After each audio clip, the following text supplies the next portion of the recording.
The Bandits have had quite a layoff, almost a year, so they are definitely antsy to go back green flag racing in the Bandit Big Rig Series, and we can hardly wait to see what's going to happen tonight at the historic Salem Speedway. It promises to be an unforgettable night. I'll be talking to Trey. So I need to look at him or the camera? Me. Okay. Yep.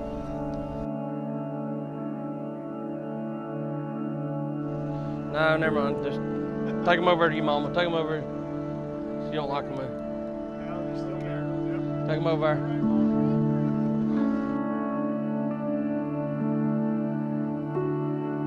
Man, isn't this something, you guys? I know you guys are a lot younger, but this is crazy. Not working 3 months is weird. Yeah, man. And we're also going to be having 3 heat races tonight, and one of them is going to include all 3 Kruckebergs. Yeah, we've got the 2 twins, Trevor and Tyler, that's going to be here tonight. Craig, the father. The 3 of them are going to be in a heat race. Does it go down if you spin on it?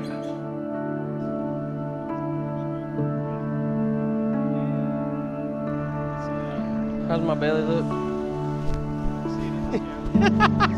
It's a fuel tank for a sex machine. Put that on camera.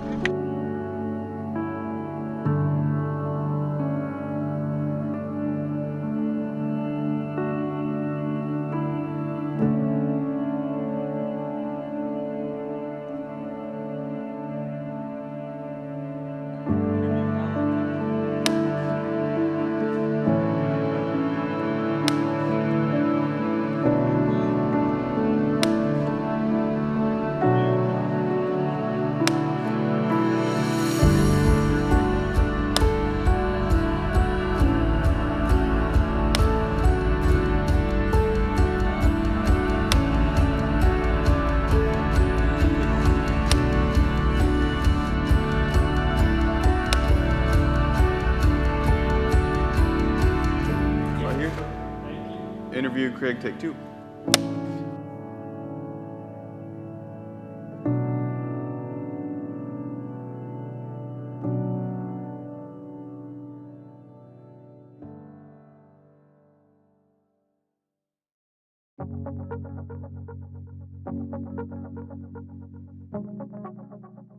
Stress out, drink, drugs, race trucks, work. You want a real answer? I don't know what I fucking do every day at work. What do? I know I don't work on trucks. I don't like get dirty. Yes, I know I don't do that. Shit. What do I do all day? I don't know. Delegate. Nobody does what I tell them anyway. We haul bulk materials all over the United States, mostly coal and sand and gravel and stuff like that. I own a trucking company and a repair service, heavy truck repair service. We are a waste and recycle / trucking company. I work for the county highway department. I mow, and when it snows, push snow, stuff like that, whatever. Patch roads. I got my own tractor and trailer, owner-operator. Done that about probably my whole life, 20-something years. Been in the bus garage mechanic, and everything, so just a little skill of everything. I'm kind of the executive assistant, I guess you want to say now. Things kind of changed with the new 2020, so primarily with trucking company doing railroad heavy haulings. I'm a truck technician. I turn wrenches for a living at a Mack truck dealership. I've been doing it for 24 years now. From window stickers to web designs to full car wraps, anything that anybody needs to advertise their business. Trucking, grading, a little bit of asphalt paving, just dibble dabble in it all, just make a penny. Enough to go racing and do what I love to do.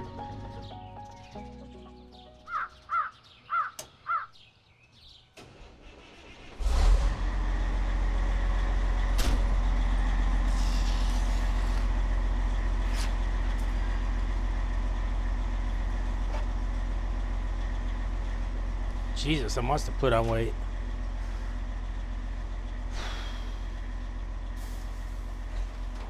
God said, let there be power.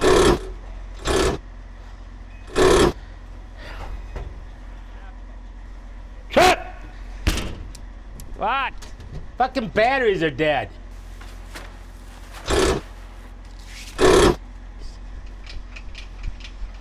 For a man that's gonna kick my ass, doesn't know how to start his own truck. push the clutch down. Yeah, really? Seriously? These are batteries dead. Did someone leave the switch on? Huh? I don't know. I guess I wouldn't fucking know what that sounds like. I don't know how the fuck it happened. It just did. It just fucking, somehow I ended up owning a goddamn race series. I can't tell you why. I offered a little bit of help. And then, I don't know, maybe it's just my personality, having to be the guy in charge, shut up and listen. A couple guys had a genius idea of racing some trucks, so we did it. Then I was dumb enough at the time, convinced my old man to stick some money into it, and it just kind of swirled off and came to be what it is today. I knew the trucking industry needed drivers and technicians. Well, we got to get them when they're at this age, right? Before they get corrupted to go play video games and become computer programmers, right? We got to get them early. So that was kind of maybe one of my reasons for Bandit 2, was the trucking industry, which is near and dear to my heart because I've been in it for 35 years. I always said when truck racing comes back to the United States, we got to somehow be part of it. And so they did it back in the 80s. I don't remember it. I wasn't old enough. Back in like the Smokey and the Bandit age, when trucking was cool, when people had pride in their trucks. Nowadays, if you have a pulse and you can drive, they stick you behind the wheel. This is a good way to bring people back into the industry and understanding that it's not just big trucks going to Walmart, to Target, to Amazon. I don't think you need all of them hooked up at one time. Jesus Christ!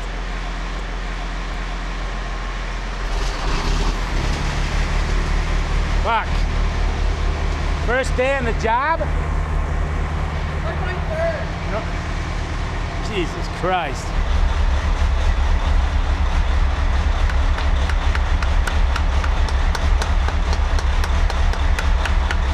Hey, Bandit fans, you hear the motor running? They mine.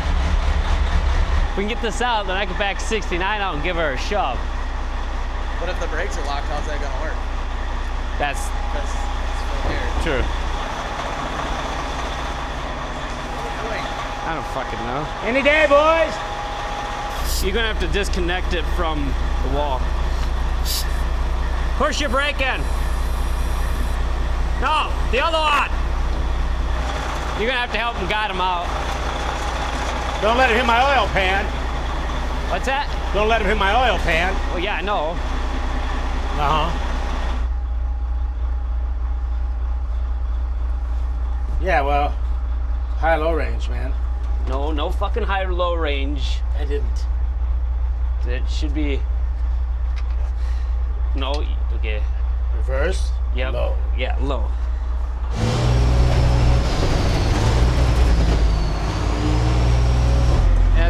Yeah, it's not gonna wreck the tires much.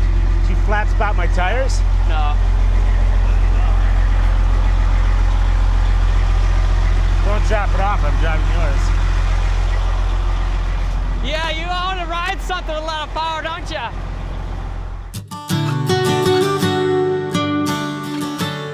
So there's a guy that started a race series, but it was road courses. Sponsored it for a year. And then he said, well, I got 2 trucks you can rent. We owned a plastic fender company, which was the main sponsor of it, and just pretty much they needed trucks, and I got drug into one of them and raced and just kind of grew from there. I can get 2 race trucks for 10 grand a race, and I don't have to drive them over there. I don't have to put gas in them. You have to, shit, yeah, I'll do it. And we were talking about truck racing, how the old trucks used to race. And he said, we're starting a series. I told him I wanted in. And I said, I want to do this. If I just did one race in my entire life, I want in. And I went home and I started building the truck. I actually wanted to do this since the Gator season, but obviously I was way too young way back then. I was actually trying to figure out how to do something, with the race, making a race truck. And I was on Facebook one day and I seen the Bandit series, and I went down to a race and I said, I'm building a truck. Went home, told my wife, I'm building a truck. She goes, no, you're not. I go, yeah, I am. 2 months later, we had a truck built and was racing. I was actually there when we went to the junkyard and got it. We picked it up, just looked exactly like that. We didn't touch its frame or anything. We ripped out all the interior. We did a lot to that truck. We'd always done racing with our big haul trucks. We went to Canada, Notre Dame du Nord up there in French Canada, and pulled the heavy loads, ripped and tore our trucks up, and then we always just kept trying to race big trucks because we drove them and we drag race them. My brother-in-law, Alan Bowles, him and a couple of guys wanted to start a racing series, and they kind of got with another series, and they done that, and I just went and helped. We actually was racing on a road course series, and we didn't really like the road course series. I mean, it's kind of boring. I mean, we like circle track racing. That's all we've ever done. We went to circle track races all our life and watched circle track races. I got into the Bandit Big Rig Series when they came to Montgomery Motor Speedway a few years ago. The guys heard me call the race live, and they wanted me to call a couple more races. So the first Bandit race that I ever called on the live stream was at Greenville Pickens, and it was an unforgettable night for me. I knowed Alan Bowles, and he had the one truck that he was drag racing, and then they said they started circle tracking, and me and my wife wanted to go see him, and we went to Greenville Pickens and seen him and the whole crew, and I said, I got to do it. Look at this truck go. Absolutely.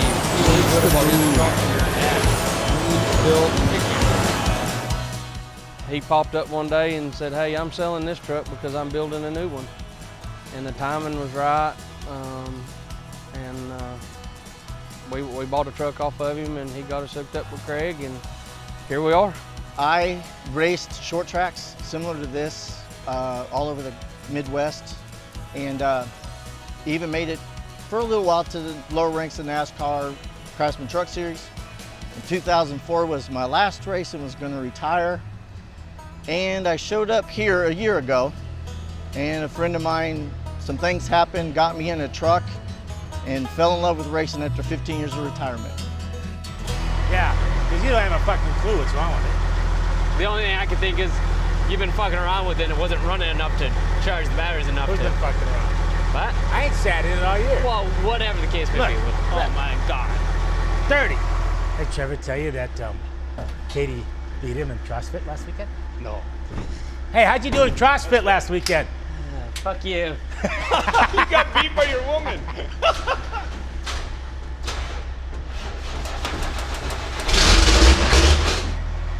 You know, boys, I don't like to get dirty. Why are you gonna move that trailer? What? Why are you moving that trailer? I'm not moving the trailer, I'm hooking on to it.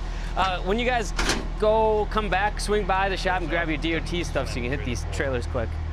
Well, maybe we'll just fucking slam it into the back of the trailer. You gotta have a truck hooked onto the trailer when you load it. Yes, Dad.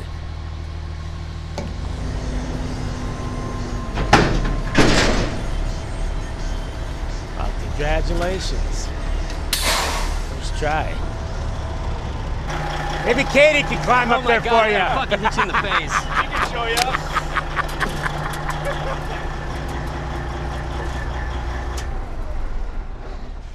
You know, at the track, remember that one time the starter didn't work? It's not the starter, it's just the battery's dead. No, at the track. Previous time. Do they fuck with your door? Why? No Velcro. Yeah, the other side doesn't have it either.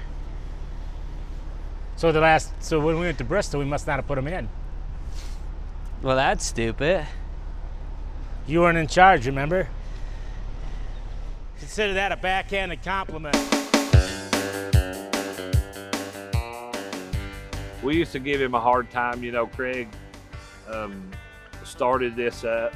I think his boys was driving, and I don't think Craig really had no intention of driving it one time.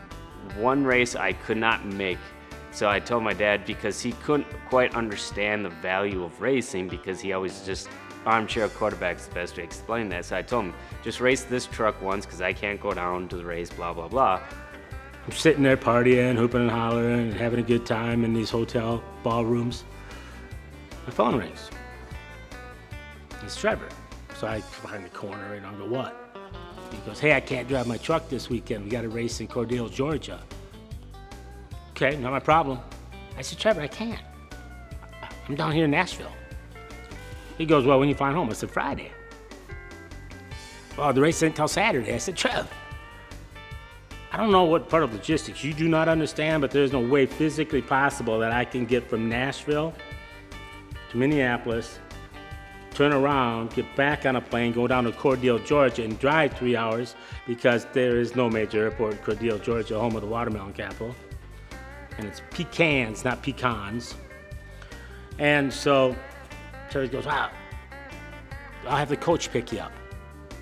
So by this time they bought a camper, so they all didn't have to sleep in the semi-truck. Yeah, whatever, Trev. And I hung up on it. Partied on. Completely forgot about that phone call 5 seconds after I said bye. Friday morning, I'm packing up, getting ready to go to the airport, and I look out the window. Robin goes, what? She comes over and looks out the window. She goes, you're going racing, aren't you? No. Well, when are you going to tell me about this? No, this is not any of my fault. Zero, nada, nothing, no. Well, let's just say that when I put her in the cab to send her to the airport, there wasn't pleasantries. And I climbed into the coach and I looked at those assholes and I said, let's go racing, boys. Here they come onto the back straightaway. Craig Kruckenberg, he's way outside and he's going up the track. Craig Kruckenberg is going up the track. Can he save it? Yes. What a save by Craig Kruckenberg. And at the end of the night, we're all sitting there on a picnic table, eating watermelon and pecans. And I told the guys, I said, this is our 6th race. And I told them, I said, guys, if you're gonna do this, legitimize it, okay? It's cool, okay? You sucked me in, you Tom Sawyered me into this. And then Bandit evolved, got with Craig, and he got sold on it, and then he took it to the next. We were just a little Saturday night bang it up thing, with no purse or anything, and then Craig made it interesting. And one day Craig was like, hey, I want to talk to you about a business thing. I think I have an idea for you, like you could make some money. And I was like, Jesus, with Craig Kruckenberg, you never know what kind of conversation you're gonna have. You're like, okay. As crazy as it sounds, right? It was that simple. He stood up and he started this series and he made it happen for all the rest of us to go have fun, so. Sure, like what is he gonna ask me? Like it could be anything, Craig, anything. It could have been like, can you get me like 7 circus clowns for a party at my house, or who knows, like naked sushi girl. Godfather's done a great job getting this Bandit series off the ground. That's a huge feat to just get a series started. And I think in time, people are going to realize just how big this thing could get. Now knowing how much work it is not that simple. Yes, indeed. And the bands have had quite a layoff, almost a year, so they are definitely antsy to go back green flag racing in the Bandit Big Rig Series, and we can hardly wait to see what's going to happen tonight at the historic Salem Speedway. It promises to be an unforgettable night.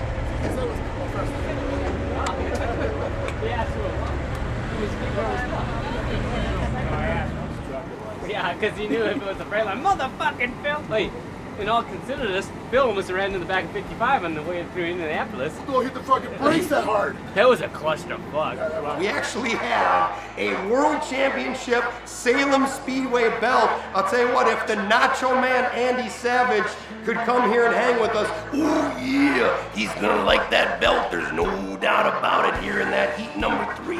No, okay. On this thing, does the pole gets to pick what side he wants, or is it going to be the inside? The pole gets pick of side. We're going oldest to youngest. So that's Craig, Tyler, Trevor. He was out, what, 10 seconds before you? Makes him 20 minutes. He's still older than you. There you go. All right, Craig and Ron. Craig, Tyler, Trevor, we've got 3 hands. They've got 1, 2, and 3. Craig, pick a hand. Tyler, pick a hand. Trevor, what'd you get? Oh, second. Damn. Tyler? Third. Craig's got number 1. Get Grace the boss, yeah! Phil. Fucking Phil! It's always my fault! It fucking stays in the box. No. Yes. I'm gonna wear that someday. Yeah, no. Every time I walk in your office, I'm gonna wear it.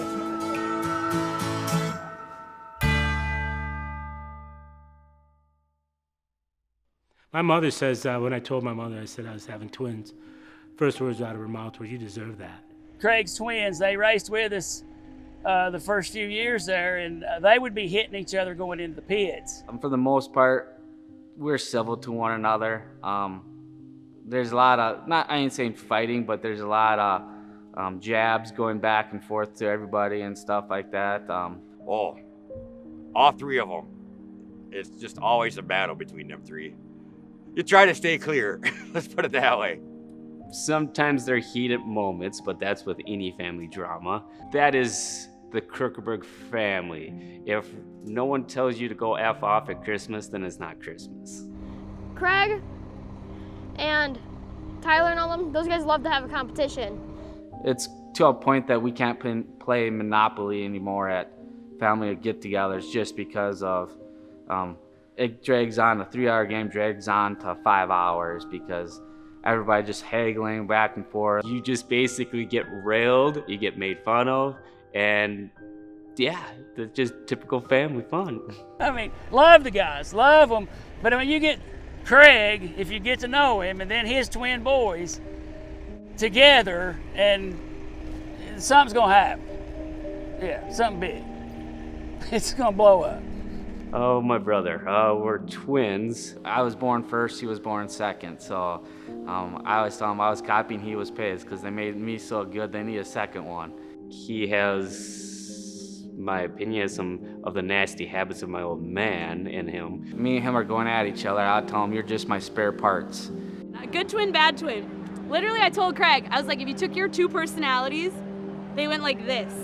Trevor, my good twin, who's just Mr. the happy-go-lucky fun Craig, you know? And then you got Tyler, who's like, angry, don't fuck with me, Craig. I would say I'm a good twin, but that some days could be wrong. But Trevor, that's Trevor, you know. Trevor's Mr. Chatty Patty, and Tyler's the quiet, grumpy type. Tyler told me, how old are you? Oh, you look older than that. And I was like, you're the bad twin. So I got two 97 Springers, the red one and blue one, the match set. And I literally had them last year. Put all the batteries in them, blah, blah. Had them fucking polished up, washed up, had all the shit that went with them because I had the leathers for both of them too, because they got red pinstripe leather. When they were little, that's how we used to dress them. Tyler was always dressed in blue and Trevor was always dressed in red. That's how we told them apart. My ex bought me the red one. Well, she didn't buy it. She just purchased it, but I made the payments. And we didn't have any money at the time. He goes, you bought Barney's bike? I said, no, it sat on it, but I didn't buy it. But Karen bought it. Do you want to come down and sign the loan papers? I said, you fucker, you wouldn't give me a loan for a fucking $300 pickup last week, but you'll give me a loan for a fucking $18,000 Harley? He goes, well, yeah, you'll miss your house payment long before you'll miss your Harley payment. And so I had them all cleaned up. And that's when Tyler was being a dick, wasn't talking to me.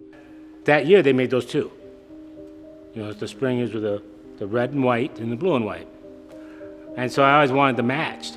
Probably 5-6 years ago, Trevor found me a blue one.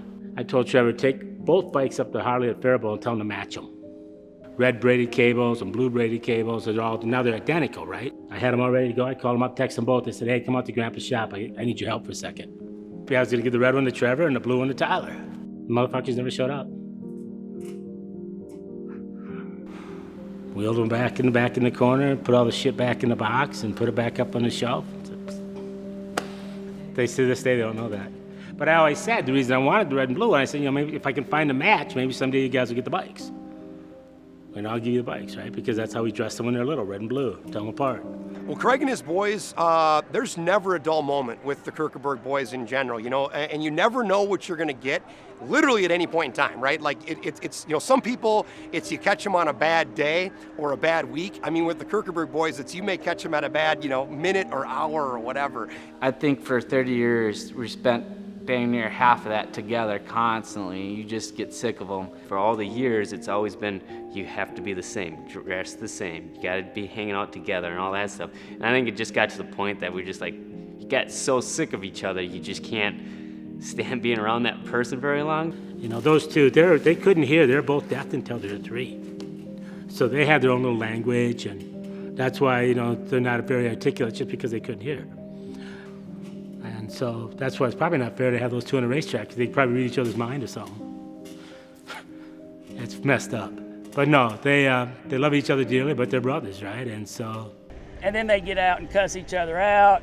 It was just a, for better words, a shit show with them. They drama. Well, we haven't seen Craig's boys in, I guess, a few years, so this is the first race we've seen them. I really don't have much to say. I mean, we haven't seen them in a long time. Tyler and I and Trevor, we go back and forth. And I told those guys, I said, you guys are young. You can come and work on your own trucks. I'm not going to pay to hire somebody to work on your truck. And that's one of the reasons Tyler and Trevor quit for a while, is because, I hired a crew chief that they didn't care for and said, oh, fuck it. Yeah, I stopped racing for about a year. I just had so much stuff going on in my personal life. Me and Tyler stopped racing 3 years ago because there was a lot of bullshit that came from Bandit. Okay, you're 28 years old. You're a hell of a lot younger than I am. And geez, you both own your own companies, and I see your ass out of that parking lot at 4:30, so you can come out to the race shop and work on your trucks. The race director at the time, another person that used to work for KMS, sometimes in my dad's arrogant attitude. So I think that they use that as an excuse at one time too. Dad's an asshole. That's why we quit. Yeah, his boys don't fall too far from the tree. They're all hard-headed, but we all are. And I hired Mark to learn, right? Mark's been racing for 40 years, 50 years, right? He's gonna have a couple nuggets he could share, right? Because I never raced that many years. I beat him one night. He goes, follow me around in practice. I followed him around the track, and I beat him that night. He never gave me another tip again. I should have just got rid of him after that. Both me and Tyler went, oh, go fuck yourself. No, I was pissed, okay? I was pissed. I'm balls fucking deep into it. I got the series, I got 4 fucking trucks, and you two just decide, you're not gonna do it today. It's like, well, I'm not gonna go to the movie tonight. I got 12 fucking races. I think everybody left Craig there for 1 year, and he calmed down, and we all got along. But actually, I'm glad to see him back. Because we can use a little drama. But no, it was just kids, right? You try to do nice things for them, and they want to be little fucking assholes. Whether it's not helping dad out or on the racetrack.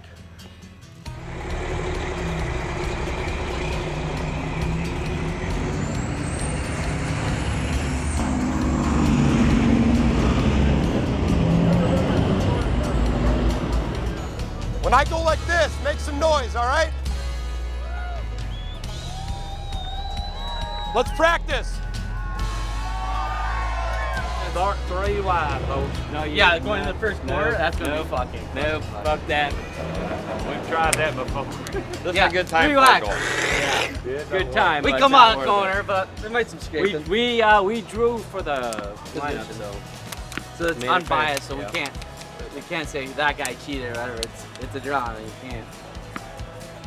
Beautiful night of racing. We're here at Salem Speedway, the high banks. It's going to be an exciting night, and these drivers, not only are they excited, but they're a little bit jittery, don't you think? Oh my gosh, they're dusting the dust off those tires literally as they've been going. The practices have been a little crazy. We got some new drivers, first-time drivers, returning drivers. We got a family feud. What more could you ask for tonight? We got it all. Should I push Trevor or should I push my dad?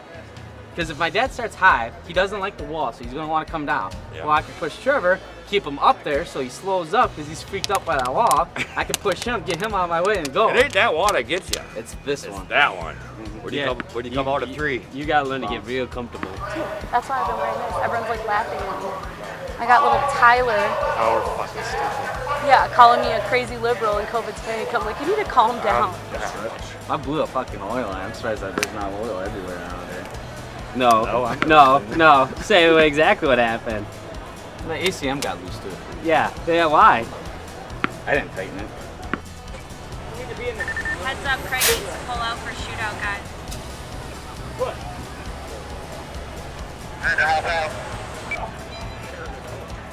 Let me win! That's behind us. No, tailgate of the trailer. That's fine. Thanks. Right there. Good.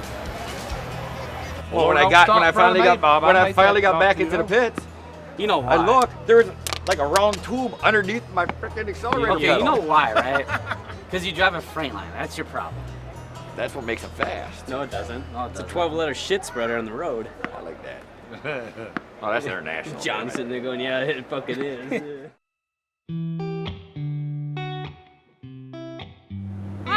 much details. I just know they went through phases where they were fighting and not talking and things like that, which, you know, that's hard to hear, especially because I know it really weighed on Craig. Like, you know, bummed him out. If I even know about it, for goodness sakes, I don't see him that much, you know? So it makes me really happy to see that for him, especially for him, because he deserves it. He's a good dad. Pretty much kind of missed it. So I missed the people, just fun stuff like that. Just the other drivers that we go talk to and socialize with. The race director doesn't work no more, and the other guy that works for KMS got fired. And my dad came to a realization that sometimes his way is not always the best way. We all get along, but it's just always that time that, you know, we always argue with each other, but at the end of the day, we know we all love each other at the end of the day.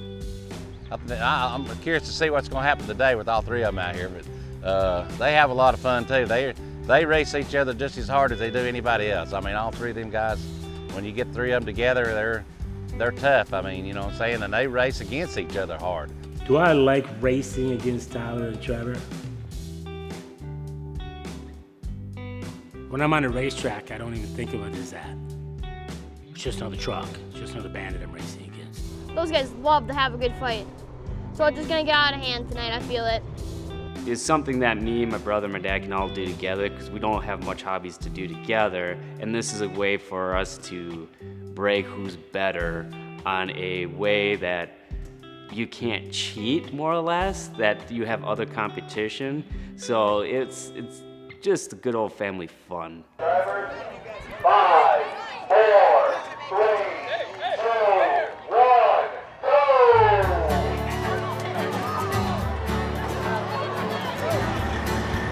You're about to get one question, he's gonna be walking out that door.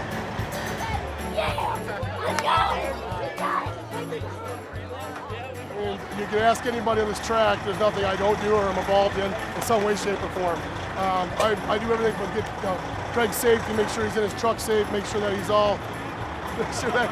safe, and I gotta deal with these guys. It's running smooth.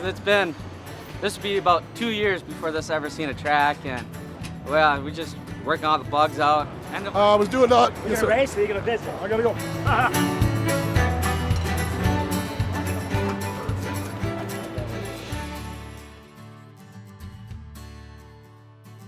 My first love is 2 hours of meet and greet, signing autographs, because I'm a professional athlete. I got people want my autograph. Here you go, bud.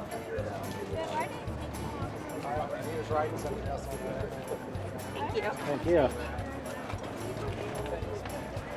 There you go, sir. I think my favorite thing about the Bandit series is probably the fans. The fans. Quit stealing all the fans, man. This is not right, Godfather. You Hey, cannot steal all the fans. I You learned a lot. cannot buy their love. Oh, yes, you can. I'm on my second wife. It's amazing what I can buy. I would have to say the fan base. Everything about it, especially the fans, meeting the kids. I say it's the people. They get into it more than most people you think they would get into it. What do you think? We got some crazy bandits out here. You're one of the craziest three right here, right now. I don't even know how to change my own oil, you know what I mean? I'm here because I'm a hype man, you know what I mean? And so we just have a blast with it, man. And the kids, the smiles with the kids' faces, that's my favorite part, without question. You know, we have autograph sessions. We give every kid a poster so they can get everybody's autograph. They can climb up in the trucks. We have big wheel races in between heats. We engage the family, right? The kids are the funnest part. You know, signing autographs for them and them getting, you know, we don't, you know, we're just bandits, right? We all go to work Monday morning, right? But when a little kid comes up and asks you for your autograph, you kind of puff your chest out a little bit. We're not supposed to do that. Oh, we're not? No. We'll get in trouble. 6 feet, man. That's why we got a cage. Our hands are tied by politics. God bless the government. Of course, not right now, you know, with the COVID and everything going on, but just the experience with the fans, you know, is what kind of made it pretty personal. You can pack the stands at these small short tracks. People will come from miles and miles around, and they love it. They'll climb the fence to come in and watch it. Kneeling down, talking to the kids, asking where they're from, And then they say a town I know is 6 hours away. Moms come up or dads come up and say, yeah, we yard sale, you know, to get enough money for tickets. And if you get to the track and you have a bad day, at the end of it all, you still had a lot of fun. But we cannot wait. 88 is a favorite number of mine. So Awesome. Move along. Awesome. Move along. What's your name? Becky. Becky, nice to meet you. Becky, where are you from? North Vernon, Indiana. All right. Well, thank you for coming down and watching us race tonight. I hope Good you have a luck. great time. I'll take all the luck I can get. There we go. See that? That's the bigger Thank truck. you. Really? You drove 6 hours to come watch a bunch of trucks beat and bang? Yes, sir. I did. And that's just, you know, that's a good feeling to know you drew somebody halfway across the country to a Saturday night race. Darren is, what, one of two that have been upside down so far? That's it. When we're pulling the trucks, when we stop at a place, that people recognize us. You know, they want to come up and talk to us and stuff like that. You feel, I don't say important, but you feel kind of special. 12 and under. Just 12 and under? Yeah. I'm 11. Unless you trade me for that hat. Hey, let me trade for the hat.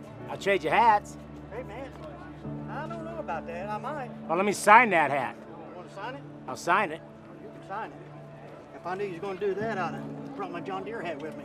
Fuck, I wouldn't sign that. You wouldn't? It ain't red. Thank you, sir. Thank you, sir. Have a good one. You too. Thanks for coming. Uh-huh. There you go, bud. had one little girl on her shootout, you know, they win $100. Had one, they asked her what she's going to do and with the money, and she said, I'm going to buy food for my family. I mean, you stop at the truck stop and they're like, you know, they know the truck. They may not know me, but they know the truck.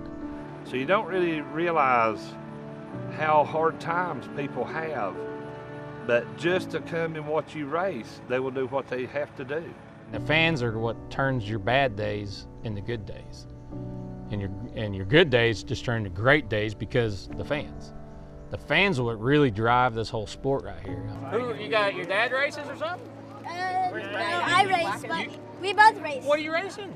Junior Fast Car SP Drum. Oh, that's freaking awesome, man. Wow. How many trophies you got? 4, he has 2. Ah, that's freaking cool, man. Good job. My uncle, he won Bristol, and seeing his smile on his face was like, I mean, the best thing in the world. Fans just like going crazy over him kind of deal. Like, it's like, that's my dad, and he's kind of famous kind of deal. Luke Whitmire, here he goes to the inside of Randy Briggs for third. Luke Whitmire got a good run, side by side. That back end stepped out on him. I don't think we've seen a lot of passing on the inside. Mike Morgan trying all he can, but also behind him is Randy Briggs doing everything he can to get around Mike Morgan. Oh, here comes Luke Whitmire to the outside again, almost to the wall.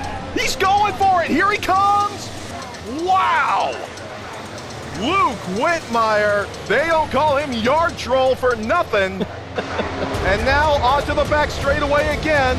Alan Bowles has been doing a tremendous job at keeping everybody behind him, but Mike Morgan is itching to make a pass. Here he goes, right on his back bumper. Here goes Luke Whitmire. Oh, no!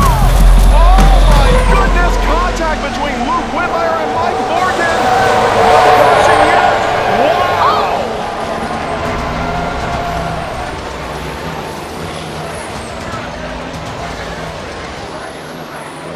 And Luke Whitmire, he was doing everything he could to get around him, and he was making moves on the outside. Mike Morgan just refused to let him by. Yeah, they've got him in the pits. They're checking that truck over, seeing if he's ready to come back out. They may have to make some adjustments on it, adjustments with a big hammer.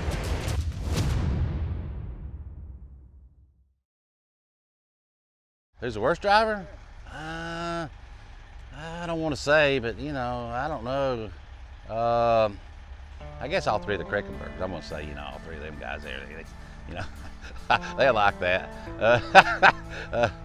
I would say who's ever whining like a little bitch at the track of the day off. We get a few rookies come through, and you know, they don't realize, you know, that 12,000-pound truck, you can't just, anybody can drive it into that corner there with their foot on the floor. Everybody's, you know, can do that, but you got to be able to know you can come out the other end, you know, and and use your head sometimes. It moves. It goes from person to person. Who's ever pissing me off that day? My least favorite driver. My least favorite driver would be my father, Craig. He doesn't know when to leave it on the track. Stuff happens on the track, just leave it on the track and move on. He brings half the drama with it. So it's one of those things that if he would leave it on the track, he'd be better off, but he just brings it with him all the time. If you want to race in a Bandit series, here's how it's going to be. You're going to sit down, shut the fuck up, and listen. I'm like a mom or a wife to these guys. Listen. Kruggeberg continues. Whoa, and there's contact! Contact between Craig Kruggeberg and Luke Whitmire, but Whitmire's able to hold on to it.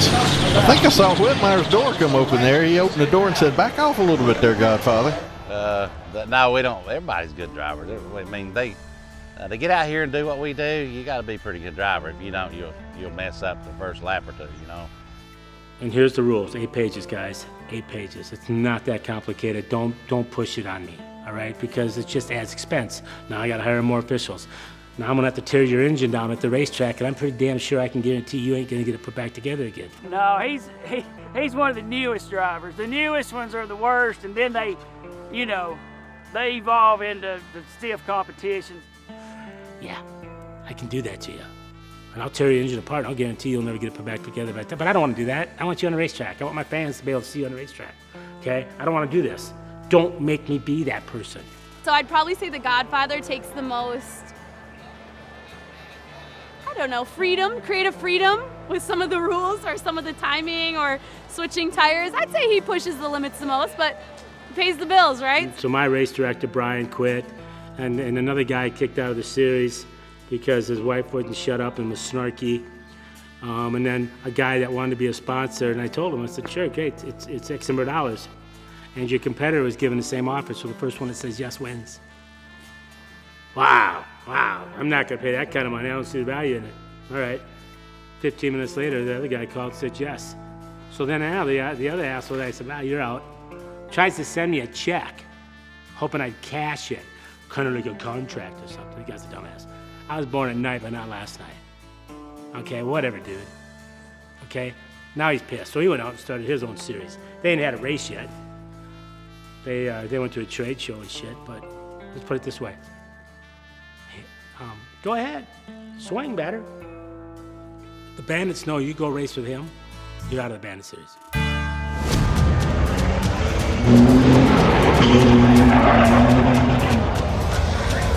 So we'll see what happens on this restart. Alan Bowles got a better start. Great start by Alan Bowles. Whoa! Hold on, Randy Briggs. He is going to the inside, going for the lead. Can he do it? Drift move all the way around 1 and 2. Side by side for second and third. 2 laps to go. And Luke Whitmire looks like he's going to take second place back. And one person. Whoa! Luke Whitmire into the wall. He goes again. And right as Luke Whitmire does that, the white flag waves. And meanwhile, it looks like it's all Alan Bowles right here.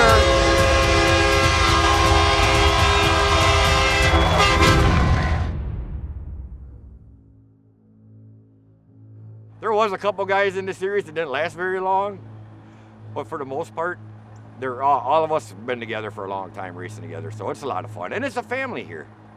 Well, my brother, this race, he's, and I don't know what his circumstances are exactly, but he's he didn't come to this one. Meanwhile, the 14 of Ricky Rue trying to work his way past the 41 of Marshall Davis and the 27 of his brother, Darren Prophet. Ricky Rude, which probably shouldn't speak of Ricky Rude. He's not racing this year, so he can't defend himself. He's going for it! Contact made! Ricky Rude trying to hold on! He saves it! Ricky Rude drifted that truck all around the 3 and 4 and saved it. Ricky Rude, he don't even go by our name. He changed his name. But no, I love him. We don't always see eye to eye, but I miss him and his family here, and our family's getting together. I wish he'd have just loaded up his crap and come on out. We give him a hard time at home, but we always like to go back and forth with Ricky. He's always just one to argue with, fight with, whatever, and then 15 minutes later we go to McDonald's, have a burger, and it's over. Ricky didn't race in 2000, well, this year, one race, right? Because he was pissy. And the story behind that is, I have 22 feet of Bristol wall that cost me $22,000. And now here goes Randy Burns to the outside. Ricky Rue, oh, they make contact. Oh no, Ricky Rue. No. And the points leader hits the wall. Okay, I took it out of the points fund. Because who am I gonna blame? All right, who's gonna pay the bill? None of them, and I can't ask any one of the Bandits or any one of the race teams to go pay $22,000. I would have broke them. They wouldn't have showed up at the next race. We tear shit up, but they invite us back the next year after they fix the wall. You can write off your racing expenses against your wins, okay? Well, that's funny. You gotta have wins to write them off. Win this 3 times in a row, all it's done is made a target that much bigger on my back. So I'll see you guys next year, and I'm going after the 4th one. And thank everybody for watching. Be safe. And Ricky actually had to pay taxes, and so we know who won the most money. And he was still whining at the end of the year, oh, how come I'm helping pay for part of it? Well, because, you know, Rick, you are. It's my sandbox if you want to play leave. And he did. Can someone give Jeff and Adam a little inside tip that Luke Whitmire's truck, what the issue was is that his battery was actually dragging on the ground, which is why he was having so many issues on that race. But they're getting it fixed, right? Yeah. They're getting it fixed, so he should be good to go. But if you want to tell Jeff and Adam that, they can VO it on the broadcast.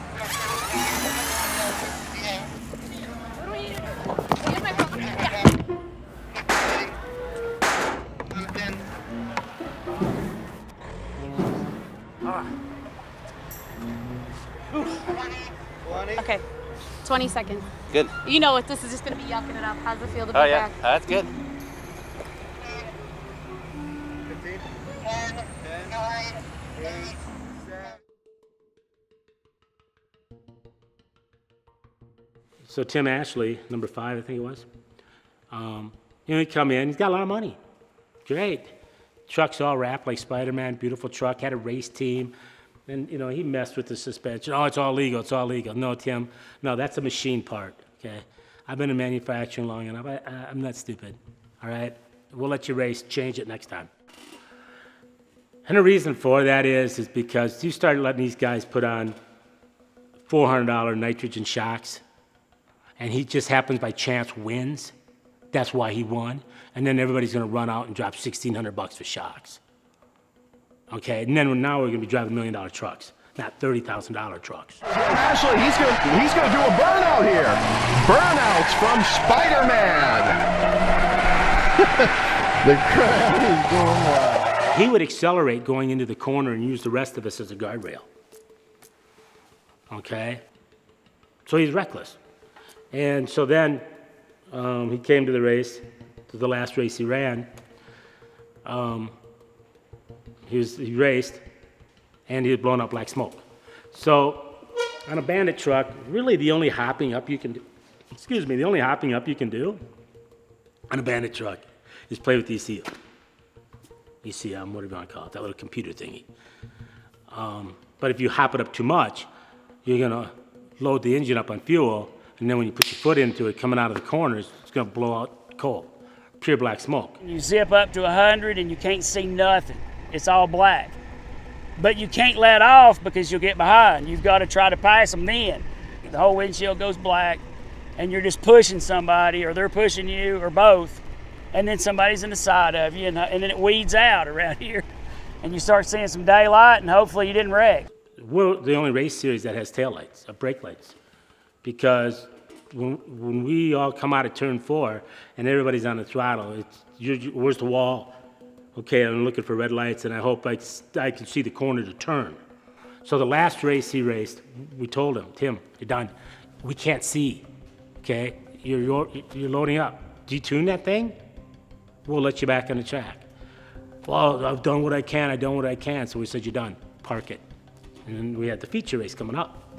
Well, he played with it, convinced the officials to let him back on the track. And so he had one goal. And that was to fuck me up, because he's pissed. because I kicked him out of the sandbox. And so we were in traffic, and he got side by side, and he started just pushing me to the wall, to the front straightaway wall. And I thought, you prick. You prick. So I wasn't on the brakes then. And by this time, I should have been on the brakes to go into turn 1. So Tim, we're probably 3/4 of the way down the front straightaway, and he's got me pinned to the wall, okay? And so he does this. He turns into me just a little bit. Kind of bumped me. When he did that to me, I accelerated, and then I dove down. Thank God there was nobody beside us. And I dove down and pushed him, nose straight into the wall, straight in.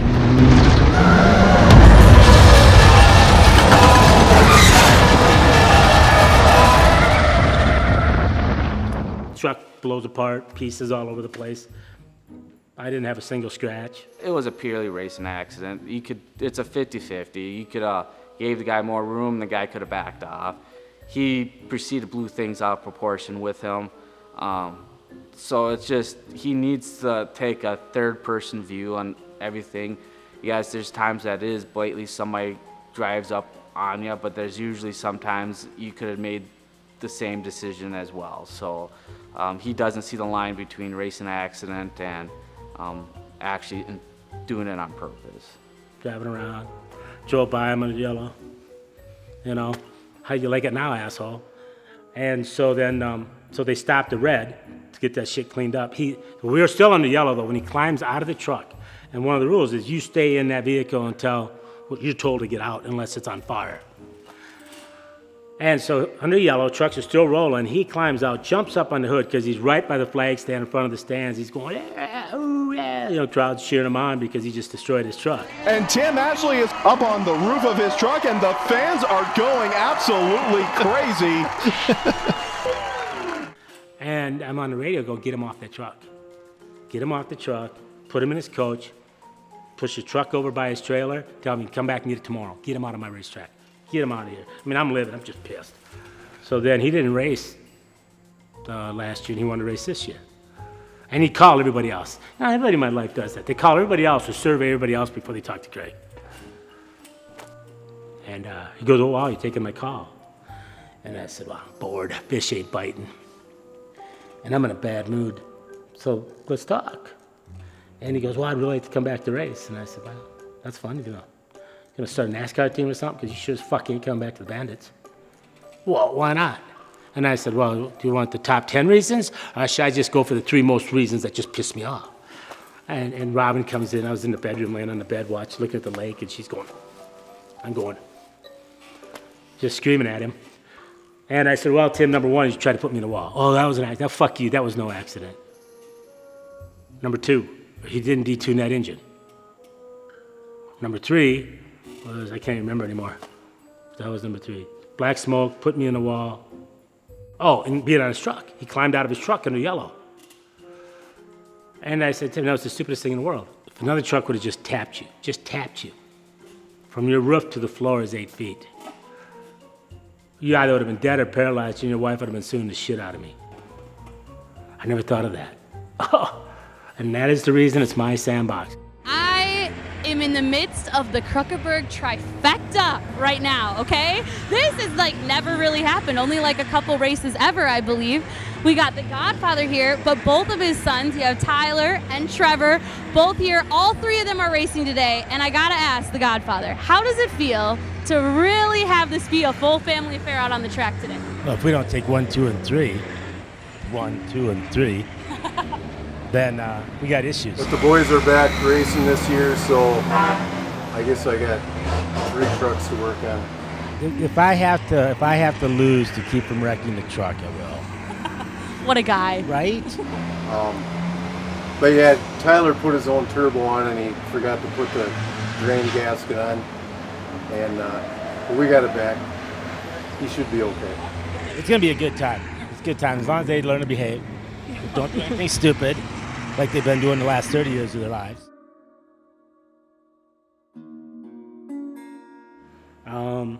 You want to showboat?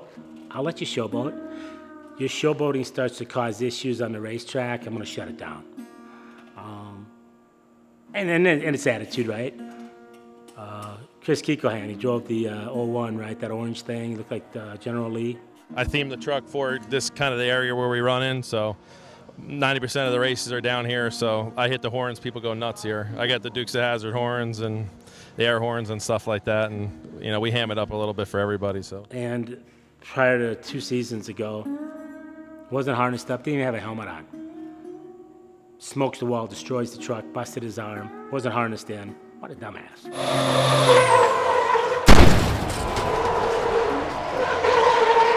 Well, plus he started banging another bandit's wife.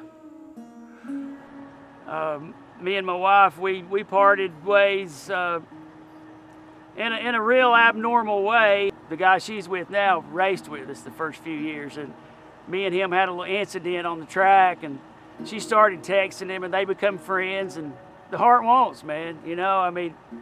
So I think that bandit, that's why he can't drive, and he's constantly tearing up his truck. I think he's just mad at the world. Not sure where that started from, but there is definitely a fire there for Darren Prophet. Smoke coming out of there everywhere. She gave me 2 beautiful kids in 24 years, and they're happy together, and I'm happy for them because he's good to my kids. Here he goes to the outside for second. Big crash. I don't need that fucking shit at my racetrack. You come back, that bandit will probably kill you. So it's like, yeah, it's best. I don't want no shootings because somehow I'm gonna get hit. And he's got a personality. I love the guy. Hell, I still do. He's great. And he looks after her and my kids. We're all happy family now. Everybody's got over it. One of the nicest bandits. I'd have to say between him and Alan, it'd be a coin flip for the nicest bandit, Darren. But so Chris never came back. Right now we got some great news. The Kruckebergs are out on the track. We're ready for the Kruckeberg face-off. Well, wish me fucking luck. Craig, Tyler, and Trevor. Be careful. You can get them. Don't let the kids get you. Yeah, no shit. We never had a race, us three, to actually see who was actually legitimately better, because at the end of the day, if you boil it down to, all the trucks are about the same. So no cussing, F-bombs. The track guys are good, they were just checking the wall. Fucking Bill. I had to race the cleanest and the most smartest race I ever had to against him, because I couldn't touch him, because as soon as I just rubbed him or touched him or even drafted him wrong, it would have been claimed as I cheated to win the belt. So I had to be just smart at what I did. Okay, we'll see what happens as the 1-to-go signal has been given. It's Kruckeberg versus Kruckeberg versus Kruckeberg. Trevor, I think, has got the advantage being on the outside right here. We'll see how it plays out. I'm not sure if there's any deals made before this. Hey, let's gang up on Pops, but it's going to be interesting.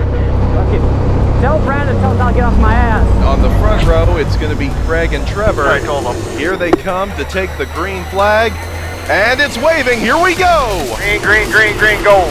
And off the start, it's Craig with the lead. Dives into that first turn. When they took off, I was like, well, I'm dead last. I'm just going to try to sit here, figure out my gear situation. Yeah, that was a fun little race. Too bad Tyler didn't participate. I know how to work on my truck, I know how to drive my truck, I know how to haul my truck. We rolled that bitch out of 2 years out of storage. My exact words to him was, you should go through that truck prior to even loading it on the trailer. But I get a, fuck you, I know more shit about that than anything. So, whatever. We had a new transmission, we're still working on gears, and I didn't get much time in practice to figure out gear situation. I don't know, something wrong with this truck, I guess. Or he doesn't know how to push the foot feet down. Yeah, you're looking good. You're looking good on those entries, and that's good. Where's he at? You are dispo clear. You're clear. Stay smooth. He mirror drives. He just has to know what's going on around him, right? So I just chilled back there. And I told my spotter just to let me know what Tyler was doing. I knew he had truck issues, but I didn't know if he was going to be a threat or not. I gotta wonder if Tyler's just biding his time right now, just just riding right now. If he's not just biding his time and riding, he's in trouble because he's falling back a little bit. I was checked. I was mad and checked out, and so you just can do what you can do at the time and work on the problems as much as you can. Trevor is trying to catch up to Craig. Ooh, you get hungry. Going those lines. You're doing good. You're doing good. So far, it has been all Godfather on this race. Go get him. Come on. And the flagman gives the halfway signal. And as soon as halfway went, that's when I just like, all right, now time to stop scooting around. He could be waiting for that right moment to strike. Here he goes to the outside. Get out of the way, Hazel! Don't slide down, don't slide down. I'm trying to pinch him. You got him, baby. You got him. Come on. She locked up on me.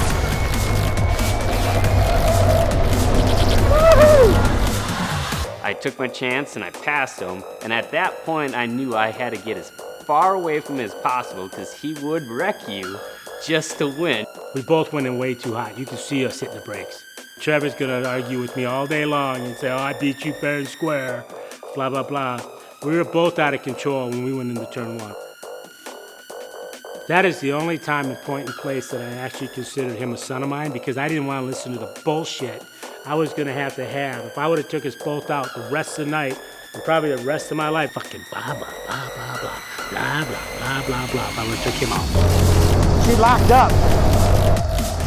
Tether it up. You got 4 laps. I got a really bad push. A little too hot there, buddy. Boy, almost in the wall. Jesus! Get in his head. Calm him down. All of a sudden, I got a really bad push. He could have a brand new vehicle. He'll find a way to bitch about it unless he's winning. And the Godfather hard on the brakes in turn number 1. My brakes, you are fucked up. We'll have to look at that right front. My number one problem when I come out of the corner is everybody keeps telling me, Craig, pretend there's an egg under there. Easy on, easy off. Easy on, easy off. Well, I just can't seem like I'm going. I can't get going fast enough if I don't just drop it. I gotta practice, right? I gotta put some years in. Final 2 turns. And he hits his marks perfectly. Your winner of the 3rd heat race and the winner of the Kruckeberg battle, it's going to be 63 Trevor Kruckeberg. We had a lot of fans standing on their feet applauding as he was coming across. I believe they recognized what Trevor did. He didn't just show his stuff. He got up behind him, and when he pounced, he got out away from him so that there couldn't be any contact. Trevor run a smart race right there.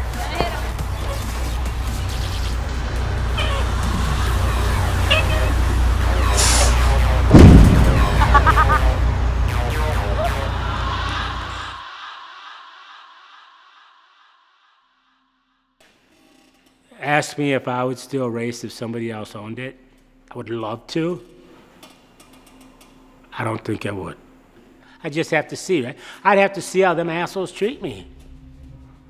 You know, I think I treat them more than fair, right? I'd have to see it, right? I mean, but would I like to? Yeah. Was it fun when Tyler and Trevor were back into it again? Yeah. It was a little clunky at Salem with this whole COVID thing and stuff like that. It was clunky. I think the COVID situation is real tricky. You know, I mean, part of our whole thing is interacting with the fans, right? Between the meet and greet, between the fans coming down on the track and all that kind of physical interaction. And ultimately, that's what makes it a lot of fun. And I think that's what makes the fans come out. So it's going to be tricky as we continue to navigate through and past COVID. But I think at the same time, we have to give people, you know, a sense of normalcy, a sense of you know, belonging and being a part of something. And so however we can do that moving forward in certainly a safe and responsible manner, we have to do that because we have to give these people hope for the future. You want to sit and talk for 2 days about the COVID virus and my personal opinion on that? So my fans, when they're in the stands, not a fan, there was 5,000 people and there wasn't a face mask up there, right? And one of the fans, one of the teams of Brian Bear, his sister-in-law, is a nurse in Salem. And I go, where's your mask? I was standing up by the front straightaway. She goes, we don't even wear masks at the hospitals anymore. Well, with the Rona and everything, who knows? This could be the last trip any of us take anywhere. We don't know, and we got this opportunity, so we're in. I'm going. You know, I didn't hesitate. It's train wrecked just about everything. Every business out there has been affected by this whole situation right now. So, you know, just like anything else, the 6 feet apart stuff, all these things going on, masks and whatnot, you know, trying to protect each other. It's kind of hard to have racing with all that. And then the states and governments coming in and shutting places down, and these places, a lot of tracks having a hard time trying to pay their bills. So we're gonna find out today how it ends. The COVID thing is rough on everybody as a whole, and we're blessed that the state of Indiana is letting us do this. Craig's still strong enough to stick through it. Yeah, and so I told the track owner, I told him, I said, okay, if I see a helicopter and Suburban start rolling in, this is your problem. Because we had to submit his COVID plan to the state before we could race. Had a few sponsors lined up and was not really making a living doing it, but we were building toward something. And then it just, bloop. And it was just devastating to have that schedule just be wiped away. And so, but yeah, I mean, I was proud of my fans, right? Like, yeah, you know. And oh, lo and behold, right? So I had probably 200 people in the pits amongst all the team. There wasn't a mask in that pit. We were supposed to wear a mask. My wife has MS, my parents are old. When I came back, okay, we didn't have a meet and greet for that reason. So I text Robin the next morning on the way home. I said, "Do you want me to go to the lake?" "No, just come home." Nobody's died yet. I saw your dad give you a little love tap on the way in. Oh yeah, he's not gonna be happy, but you know what? Sucks to suck, right? Because you went straight, because you were pushing so damn bad. Fuck, it was scary. Yeah, well, everybody screamed. I almost took him out. Oh yeah, this is more important to me than any race out there.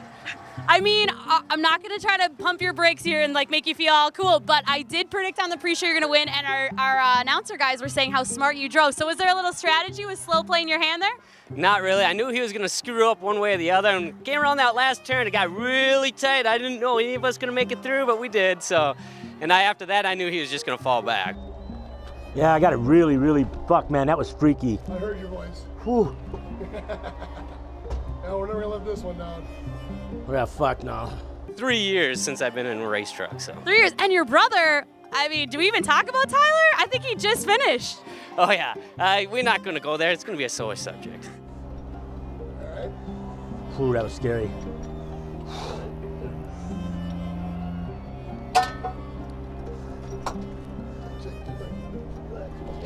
Yeah, did you unplug me? Yep. I'm gonna let you cool off. That was a good race, though. Yeah, it was, dude. How does it feel? Oh, it feels fantastic. Look at that winner. Let's give him a round of applause, you guys. He was behind He you. was riding my ass. The only way. A what? Your front tire is bald. Oh, fuck. Is it? He's got some tread, but it's bald. Oh. We're clear. Good job, buddy. I knew as soon as he screwed up on that corner, I knew he was fucking done. Good job, man. Ugh. I mean, I'm locking up, right? Yeah, but you didn't lock up until he passed you.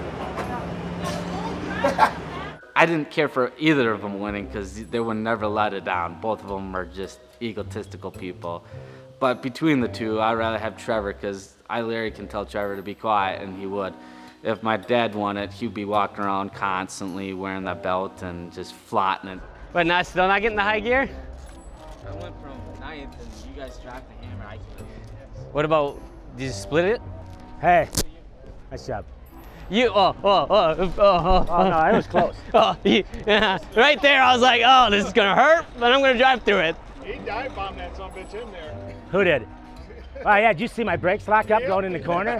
I was like, all the way through turn 3 and 4, your brakes are smoking. Yeah, I don't know what, they're hanging up. Hanging up, hanging up. Oh yeah.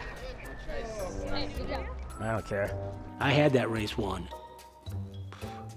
And then Trevor was taking me on the outside, went in the corner a little hot, both of us did, and jammed the brakes. And I was not turning left, and the whole time I'm thinking, oh, Christ, I'm gonna be listening to this all night long. I'm gonna take this bolt out. And then all of a sudden my truck caught, and I was like, oh God, thank God. Yeah, Trev, you can have this one, right? How do you feel coming out of that? I thought that was yours. I thought it was mine too. The brakes locked up. I noticed it in practice. Here, which excuse do you want, really? I literally thought we're done. I thought I was gonna take him out. I mean, we were doing 70 miles an hour going into that corner, and I thought for sure that we were done for the night, if not worse, right? No, I'm still shaking because I thought I'm taking us both out. I seriously thought when I went into turn 3, I thought we're done. Would have been fun if all three of us had been racing together, but I'll get that belt back, trust me. It was really tight getting around him, but I got around him and I came down and made sure just to lock it in, just get rid of him. It wasn't as important to me as it was to those two. You know, it's like I'm a dad, okay? I've never let him win on purpose. It's a lot different in person than it is watching it on YouTube and stuff. That's what people don't get. It's like, yeah, it's cool watching online, but I'm like, but it's cooler coming to the track. Oh, but I'll get that belt back. And then it's just gonna be the happy dance, na-na boo-boo. And I know they'll walk away, oh, whatever, not that important. Kind of like I am right now, it's not that important.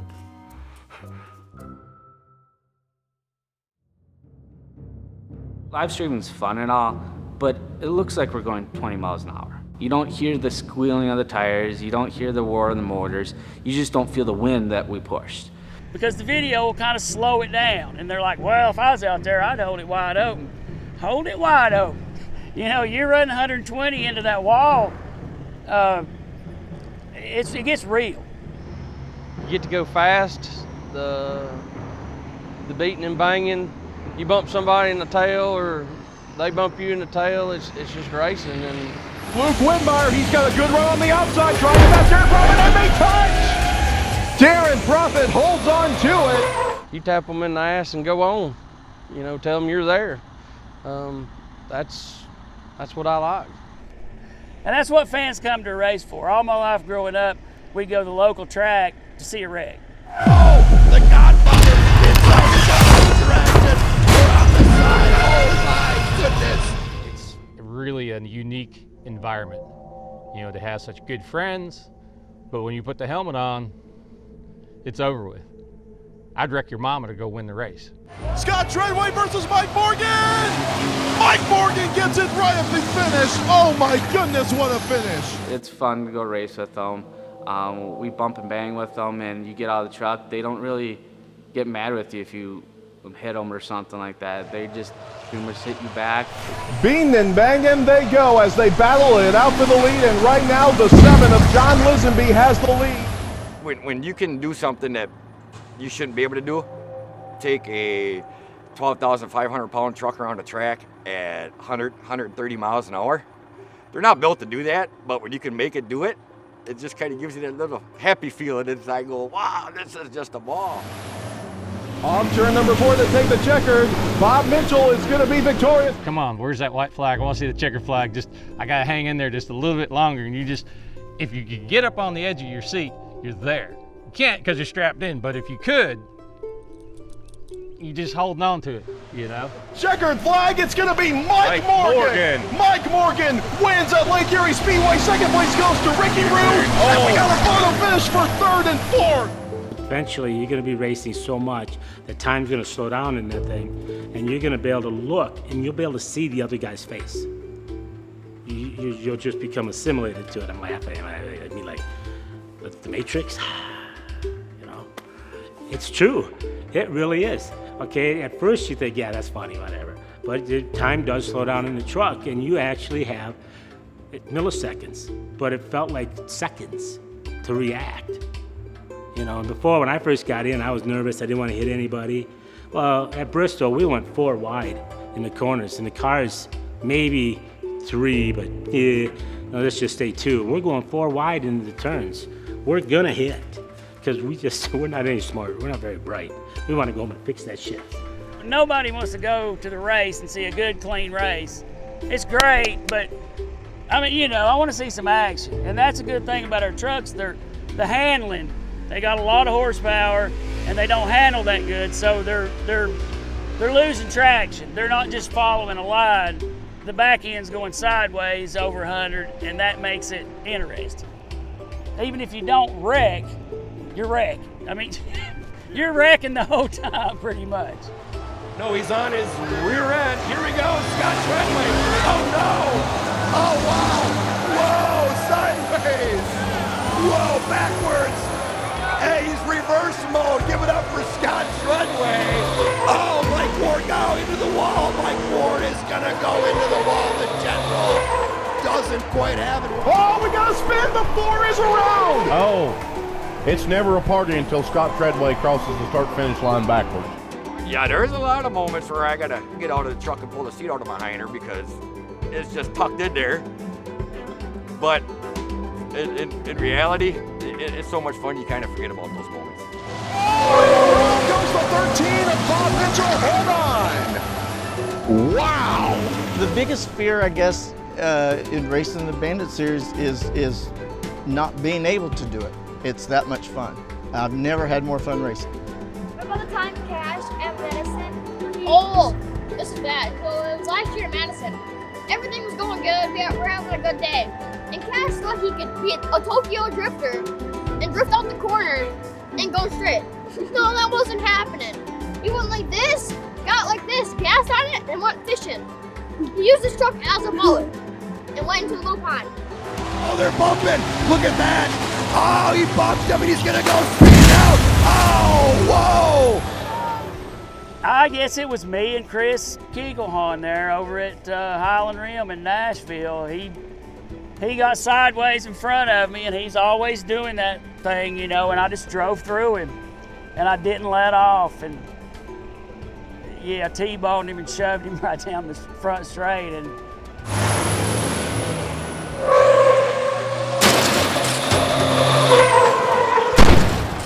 14,000-pound truck. 18 other trucks that weighed 11 to 14,000 pounds. At 100 mile an hour, this track's 127 mile an hour, Bristol's 140 mile an hour. These trucks are fast. That's an awful lot of tonnage out here coming around the track. Morgan used to be a bully, 88. He used to be a bully on the racetrack. Tell Morgan, you tell Alan, put him in the wall, put him over the wall. Mike, settle down. Okay, I get it, I get it.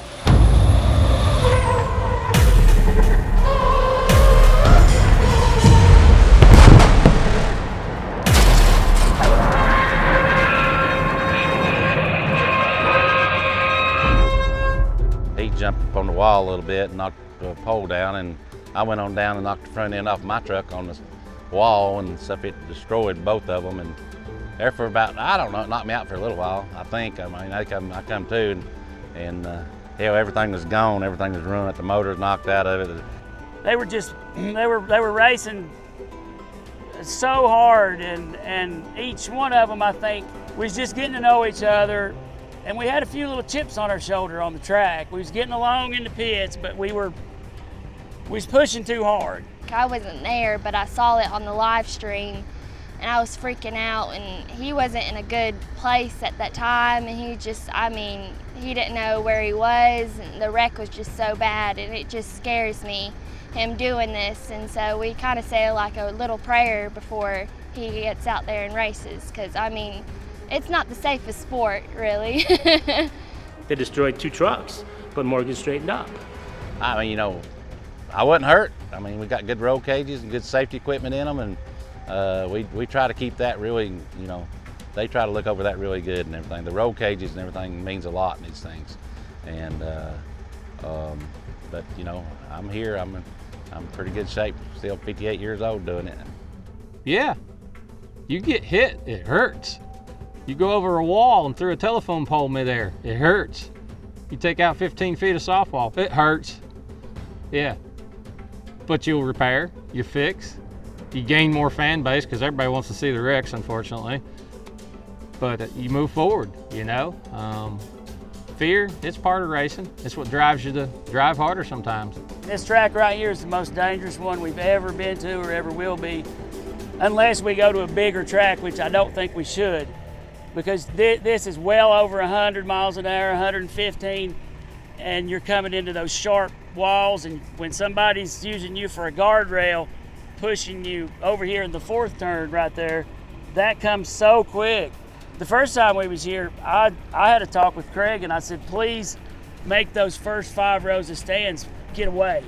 And they did. And because if one of these trucks comes in there over 100, and you know, you got to look out for the fans and be careful about it, because you get out there racing and everything just goes out the window. I mean, you know, we're battling it out. It's the little boys rolling big wheels, man. We something comes over you and you want to win. It's real competitive. It really is. He's going to have 3 laps to work with as we cross the start-finish line. Oh, and Mike Morgan just hit the wall as we cross the start-finish line. We're like, what the fuck did I just get fucked without losing? Yeah. What happened? Who fucked up? Bear lost air pressure, brakes are locked. Oh, that's a shame.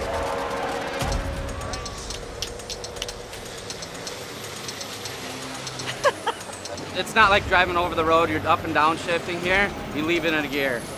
Reason why I do that, because the chances of you missing a gear is higher, and it's just easier just leave it in one gear and just go. So you kind of have to find that happy medium.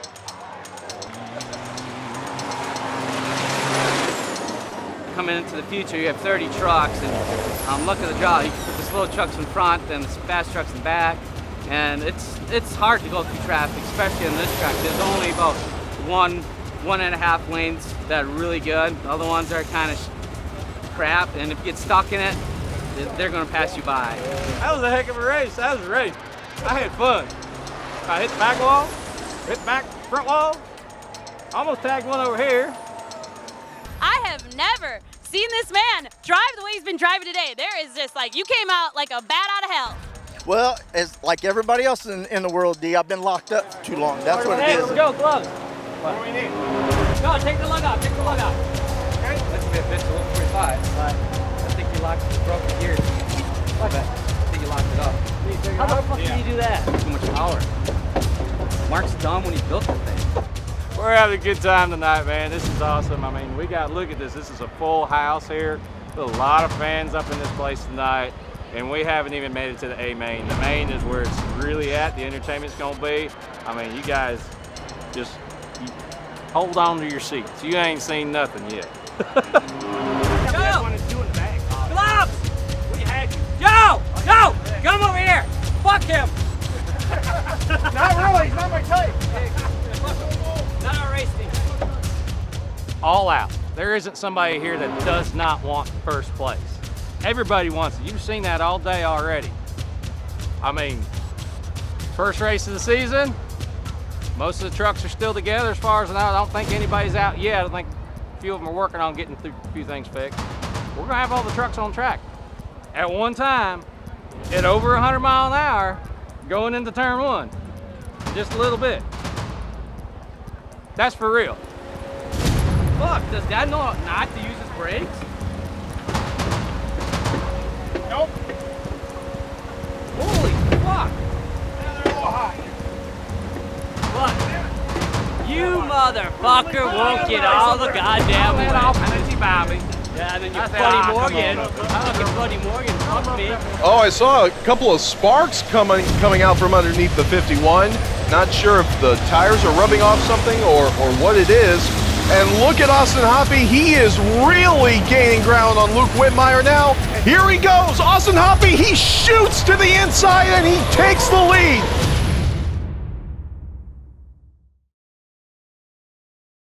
I don't necessarily have any favorite drivers.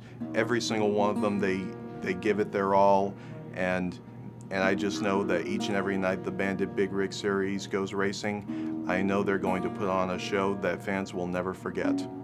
If I had to think, yeah, right, that's funky, because who's your favorite driver? Okay, who do I like on a racetrack? I can give you 3 right off the bat. The rest can go fuck themselves. I like racing Alan. Because I mean, he's got a little more power than me. Everybody here's put more money into the truck. Well, I guess it was Ricky Rude and Mike Morgan here. You know, he's good. And the 16 truck, they're good. Both of them's good. All 3 of them guys. We've got some. Everybody's stepping up their game. No, I'm pretty arrogant saying no. I don't like any of them.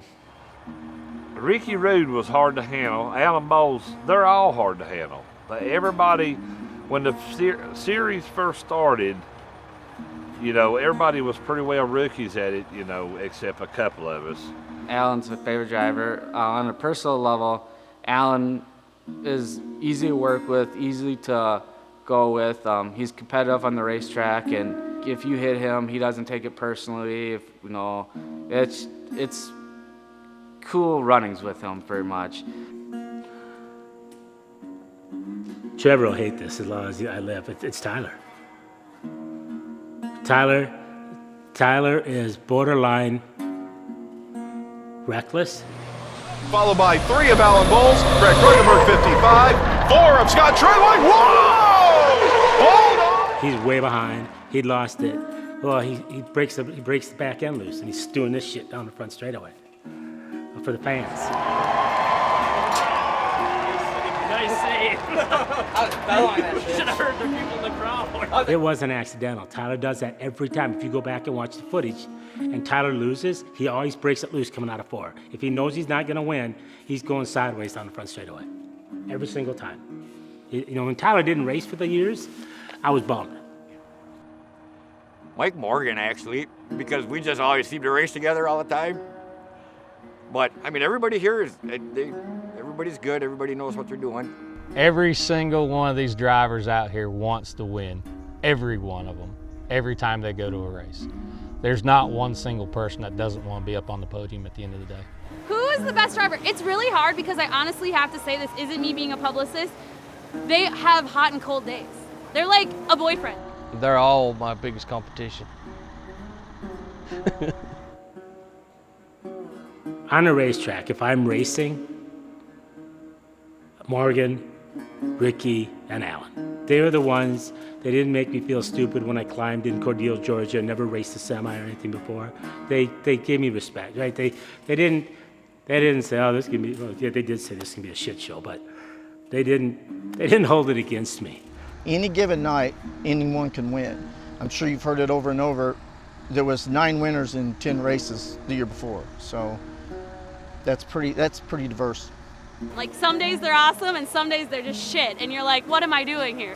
But these guys, they just like, everyone has their hot moments. So, you know, like someone will be on fire for 2 weeks and then boom, it just switches up. I mean, Alan's consistently always on the top, but you know, he drives a little more, I think, safe.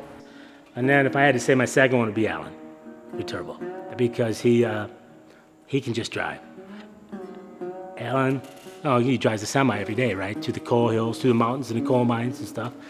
He knows how to drive. And he knows how to control his truck. All the Kreutenbergs are going to be a big competition. And I feel like there's just going to be drivers just dropping back and letting them guys fight.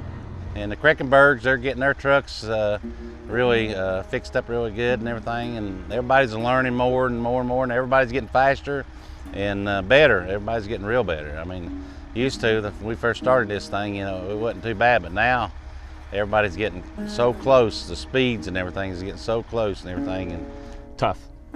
They got some really good trucks. Craig's got a fast truck. He's getting to be a real good driver. Tyler and them, I don't know. They haven't really raced with us much in quite a few years, so I don't know if they need to get out here and knock the rust off and see what they can do. But get used to their trucks again. We'll just have to wait and see. Time will tell. But I'm sure, like usual, by the end of the night, by the A main, we're all going to be fast. We're all going to be in the pack fighting for the #1 position. Him and Craig are the biggest competition. I mean, they're just been butting heads, but they're best friends kind of deal, you know? Just about everybody now is pretty competitive. You know, trucks, our trucks, the thing about this series is our trucks are not a long ways off from factory trucks. We do a couple of things to them, but every track's different. So you got trucks from 500 to 1,000 horsepower, and every track's different. Some of the lower power trucks do well at some tracks, and in some of the bigger, longer straightaway tracks, the higher horsepower trucks help a lot. And you know, it just depends. I've got a C15 Cat that's turned up to 1,000 horsepower. I've got the power. I've just not, like, you know, turned my life upside down working on my truck. I've flipped it twice. You know, I've hit the wall. And it's just pieced back together, but it'll get me here and race, and it's got the power to compete. So I love racing with any of them. Hey, this is Salem Speedway. Repeat after me. Hey, this is Salem Speedway. Hey, Salem Speedway! And we're howling with the wolf. And we're howling with the wolf! You know, it doesn't matter where you finish in the heat race. It doesn't matter where you qualify, where the challenge race finish is. We're going to turn it over to the fans and let them pick. And a lot of race series will invert their top 4, their top 6, their top 8. But with the Bandit series, it's the luck of the draw. I'm maybe, studying a little bit during COVID here. So, we made a couple adjustments to the truck, and that helped out tremendously. The engine's doing excellent. And it's always good to beat Luke. Me and him always have a battle back and forth. Last year we were both rookies, and he beat me by 1 point. I always see some damage, from Luke Whitmire hitting the wall earlier with that fender, but they're not worried about that little crack in his fender. They're worried about something inside. Maybe welding on his roll cage. Looks like that's actually Luke inside the truck. What's going on? Steering broke completely. Oh my It God. was like an airplane. Can I interview you? Yeah. Either one of you, but he's working. Yeah. Okay. They're attempting to reinforce something on that 51. Not sure what broke. Could be anything. Basically, the steering completely broke, so it was like basically flying an airplane. Your steering's just doing this up and down, and that's why we didn't win that last race. Hoppy just let you know that. But the steering completely broke, so we had to retighten the bolts, and we just got in there and we just welded it solid. We were tired of messing with it. Heck, we're gonna win the big race tonight. So he's good. He's going back in. We're going back in. Yeah, we're welded up. You guys! I love it. So we don't mess around with this team here. And the number 1 spot, Randy Briggs is in that lead spot. Wow. There's the luck of the draw. 30 laps. Randy Briggs in the lead. Austin Hoppy in the back. He told me, we need a top 3, brother. He said, I've been waiting 15 years. I really want to win this. But a top 3 is what we need. He said, we start up there, we got a good shot. And there's a look at the number 16 of Randy Briggs. He will be starting in the number 1 position. And I gotta say, he is definitely a great guy to watch. I'm Randy's brother. I do whatever I need to do. Michael runs the show, and I'll do whatever it needs to be done. Yep. We drove from Kansas City, by the way, to get here. Got my dad and my son here, so we're all pumped up. You started this day out like a bolt of lightning. I have to say, I never saw you drive that fast. So you should feel pretty confident because this truck seems like it's really going for you. It's I think it's doing better than me at this point. If everybody else would slow down and not make it so hard to pass, I think I'd do better, but we're going to try it. So Tyler had a problem with his truck. Something was wrong with it, and they fixed it, though, before the feature. Being dad, I literally was going, maybe I should put him in my truck and I'll go up in the booth with Adam and Jeff. Thank God he got his truck fixed and I didn't have to make that conscious decision. But right here, I was seriously considering that. I don't deny I ever said that, right? But I thought, you know what? They're back. He needs the truck. I could have kicked Arter Brian out of their truck and put Tyler in it. But I didn't even consider that. I would have given my truck and I would have went up into the booth.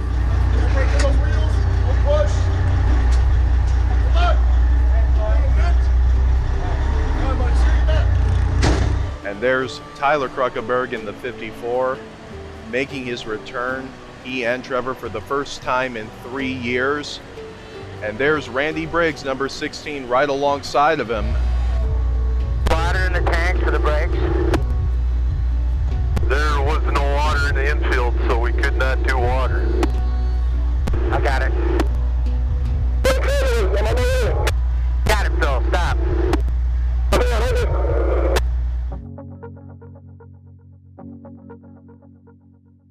when these fans come out and see these guys racing, I mean, they look at them as, you know, rock stars, and that's cool because in general, these guys, you know, they're everyday, you know, they're just truck drivers or whatever. They're just everyday dudes, and I think that combination of being larger than life, but also being as authentic as they get, I think that's really the draw for the fans to the Bandit drivers. My sister, she was giving me a hard time. Get a little pudgy, aren't you? And I said, well, you know what, I just want to let you know I'm a professional athlete. Now, I may be the most unfit professional athlete, but I'm still a professional athlete, okay? My name's Alan Bowles. I'm from Weaverville, North Carolina. Well, nickname's Turbo, and my dad and my uncle and all them guys gave it to me years ago when we was still hauling coal out of the mountains up there, and I just kind of experimented with different turbos on my truck and try to get more horsepower and stuff, where it'd pull better and stuff. And I'd change turbos probably every other week, or, you know, once a month or something like that, or blow one up and change it and try to get more horsepower.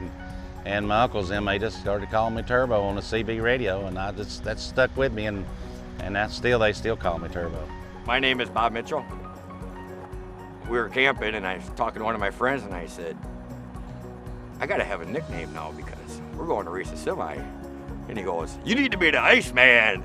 You never get upset, you never get wild, you're just always calm and cool, just like the Iceman would be. And I said, okay, and that's where it came from.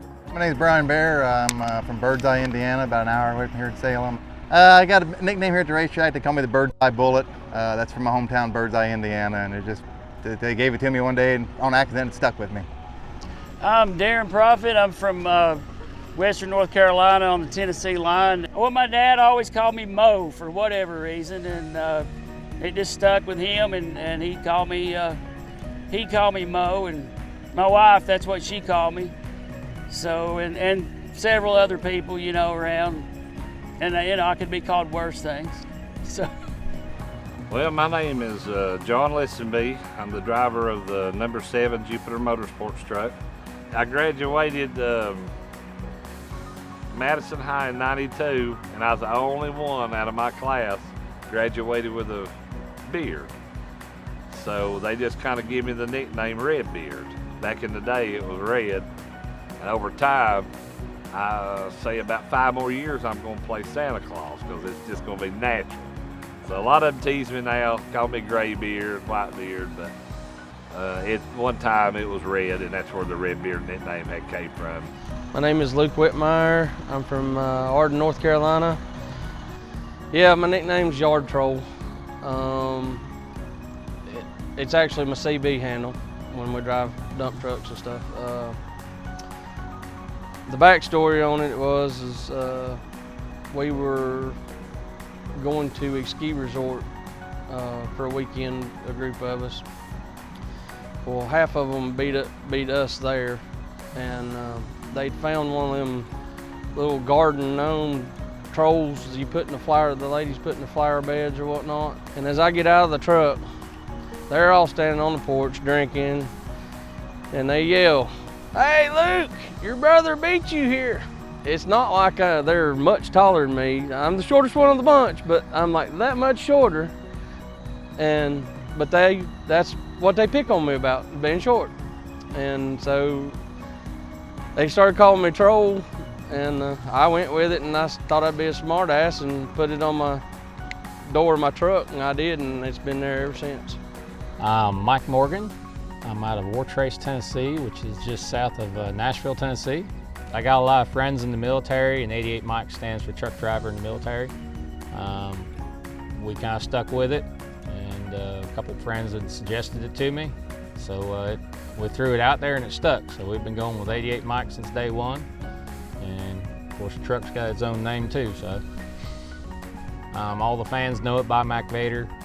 It's got eyeballs that light up when we trailer it in the middle of the night. The truck is the real hero of this show. The fans and the kids come out, the truck is what they want to see. Bumping and grinding to get past somebody, or catching the back wall and shower of sparks like we did here a couple years ago.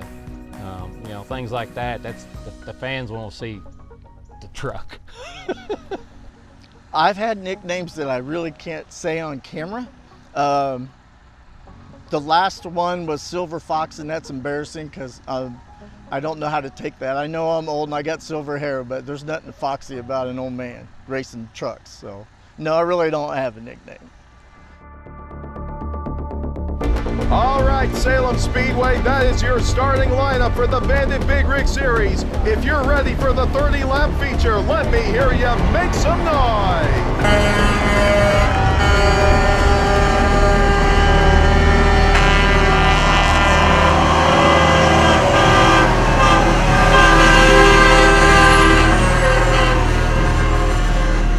This is the moment we have all been waiting for, fans. Waiting 10 months.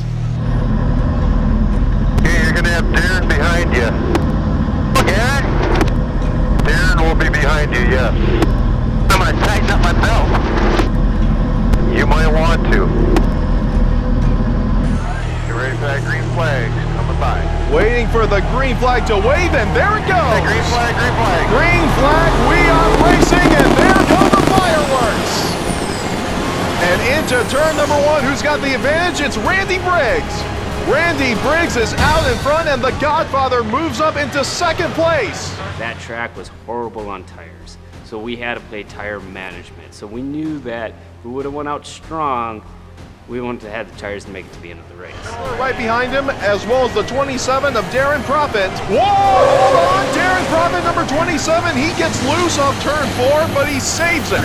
Tell Trevor, just take it easy the first couple of laps. Just stay tight. Don't try to be doing anything fucking stupid out of the gate. Trevor told me you can do whatever you want. He's laying back for 15 laps. Tell him, great fucking idea. The Godfather, he's got a battle with John Lisenby. Side by side, Redbeard and the Godfather for second and third. Jonathan got beside me. You know, I'm still learning after, you know, I've only raced, what, probably 40 races? My whole life, right? So I still get a little anxious when I'm close, right? Especially after almost hitting Trevor and taking him out. I was a little paranoid all night. Darren Prophet looking to make a pass on Tyler Kruckenberg. That is for 5th place, and it looks like, yes, he's gonna get it. And there's the A8 of Mike Morgan. Whoa! Contact between Mike Morgan and Brian Cash, but Brian is able to save it. Wow! Looks like Randy and Tyler are riding their brakes. It's gonna be a problem because it looks like he's on his brakes all the time. 16 laps completed. We're past the halfway point, 14 to go. And right now, Randy Briggs is on his way to joining an elite group of drivers who have led every single lap in a feature main. 10 to go, Craig. Keep doing what you're doing. At about 9 laps to go, my dash started flashing. I thought, God, I thought we fixed that problem. I have an overheating problem. The last thing Randy Briggs wants to see is a caution. And my dash started flashing. I looked down, I was at 272, and I told my spotter, I said, I'm down, I'm gonna dereg. So I backed off on the truck a little bit. And he goes, we'll get a yellow. He goes, we'll get a yellow, just relax. 8 laps to go for Randy Briggs if he can just hold on. This is gonna be a fucking wreck. I'm afraid so. Oh my goodness! Oh, we just had a huge crash between the 27 of Darren Prophet and the 54 of Tyler Kruckenberg. Oh my goodness! Right into the wall goes Darren Prophet. Yeah, I think Darren had lost his steering, it looked like, whenever he was going down into turn 1. Oh man. Caution. Slowing up. Needed that. I was at 235. Should cool down.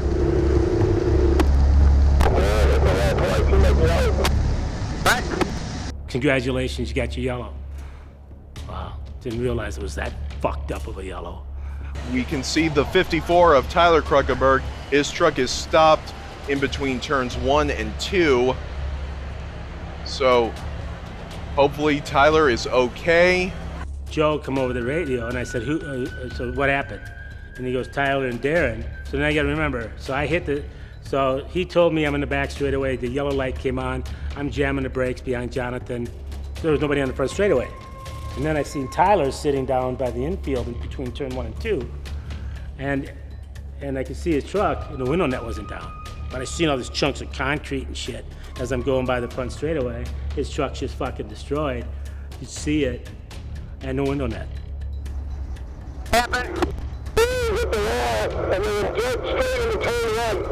okay? I can't hear you, Phil. You're talking too loud. So I'm going over the radio. How's Tyler? How's Tyler? Now I got Phil. And I'm screaming back in the radio, and somebody needs to tell Phil to shut up. I got 3 fucking people over the radio.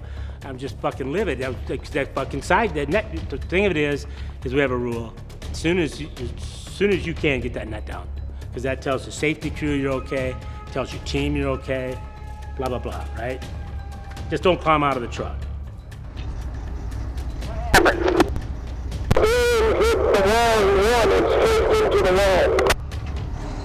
Tell me what happened. Darren hit the wall, but I think it's Tyler. I can't hear you. I can't understand you. Get off the radio. Joe, what fucking happened? And I love Phil dearly. He's my handler at the racetrack. Gets me in the truck, manages my gear, stuff like that. But a sit puppy. Uh-oh, Darren's done. You know, so yeah, as a family, you do worry, right? I mean, you panic, feel bad, you know, you worry about family. So yeah, I mean, I was worried. But once I seen him climb out of the truck, there's 2 emotions of Tyler: happy, pissed. There's no middle. There's no middle there. Okay. And so when I came around the second time, I see him out of the truck, and he's laughing with one of the safety crew. I thought, okay, great, I don't have to deal with him tonight. I can listen to his bullshit drama. Pissed off, hate everybody. So as soon as I seen that smile on his face, okay, good, we're good to go. We came around the corner, and then my spotter told me it was Tyler. So then I slowed way up, and I seen him moving around in there. I knew he was okay, so I wasn't really worried about him. I knew he was gonna be really pissed off because he loved that truck, because it made it 2 years without even getting a wreck. And the first time that came back out of storage, it got totaled. So I knew that was gonna be awesome to watch him get all pissed off about that. I knew it was not total, but I knew it was not, we ain't gonna put a tire on it, put it back on the track. I have both our drivers, Tyler and Darren, here. Thank goodness you guys are okay. How do you feel? Pretty good. I guarantee I'm gonna be sore tomorrow, but we're pretty safe in those things. Darren, he took a little nap from the middle of the turn to the back straightaway before he woke up. He hit it pretty solid. But Darren's one of these guys again that doesn't tighten those fucking belts. You know, he had 2 nice bruises right here. I mean, it looked really bad. I heard you might have been a little bit knocked out at the beginning. Were you okay? It knocked the breath out of me. I thought I was going through that wall. And then the steering wheel wasn't hooked to anything, so I'm just sitting here, you know, hitting walls. But we are able to make the call and determine a winner. Like I say, mainly it's for the fans. We don't want to make them sit for an hour with nothing to do. Well, you don't have a choice because the safety equipment works. You're strapped in, and I've wrecked enough to know to be tied. Don't go out there with loose belts. I mean, we thought you might have. Could have killed you. I mean, we thought you were going. Chest open and kill me, yeah. Oh my God. It would have. That's a hard hit. Yeah, well, that's the fastest we get, over 100 miles an hour. That's why it slid for a quarter mile. A couple big accidents, and big accidents happen. Yep. But it's just, like you said, it's a tough call, but overall, we gotta go talk to the man. Let's go for a ride.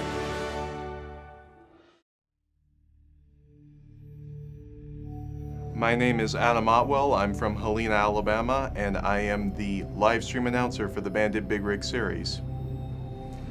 My name's Jeff Otwell. I'm from Helena, Alabama, and I'm Adam's dad.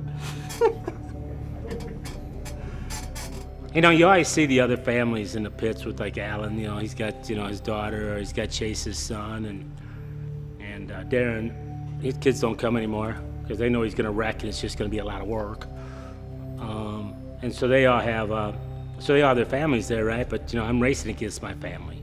It really brings me joy just to help them out, especially my dad. I mean, it's a cool thing to do. Some kids don't even get to say that they get a spot for the dad in racing kind of situation, but I think it's a cool thing.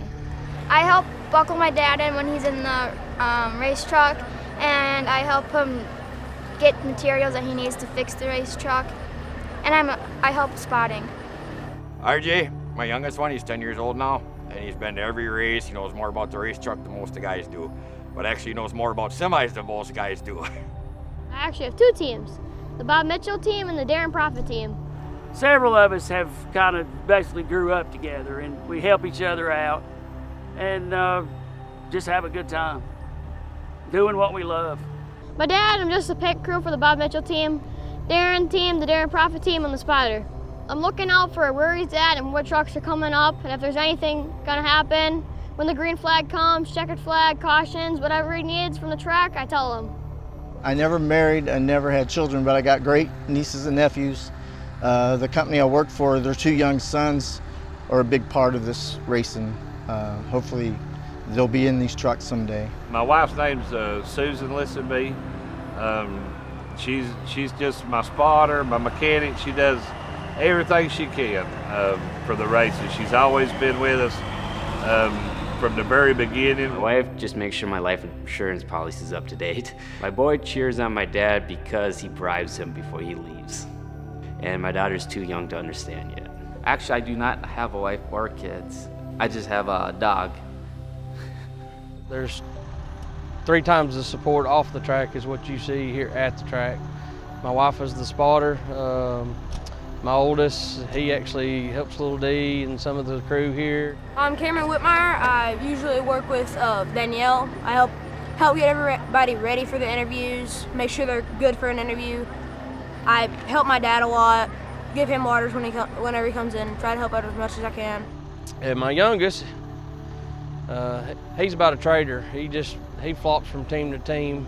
He helps Darren and Alan and. Well, the first year we went to Bristol, and the costume that I wear was Ricky. I built like a little truck. It was Ricky. Then my next year was Darren, and basically the Prophet brothers are my favorite. Him and RJ, Bob's boy, they just run around here. This is their playground. My dad and I, this was like our bonding thing, is he used to always watch these and call me, so it's my first race without him, so. My dad used to go to my NASCAR races. He's not gonna be able to do that. He got to come today.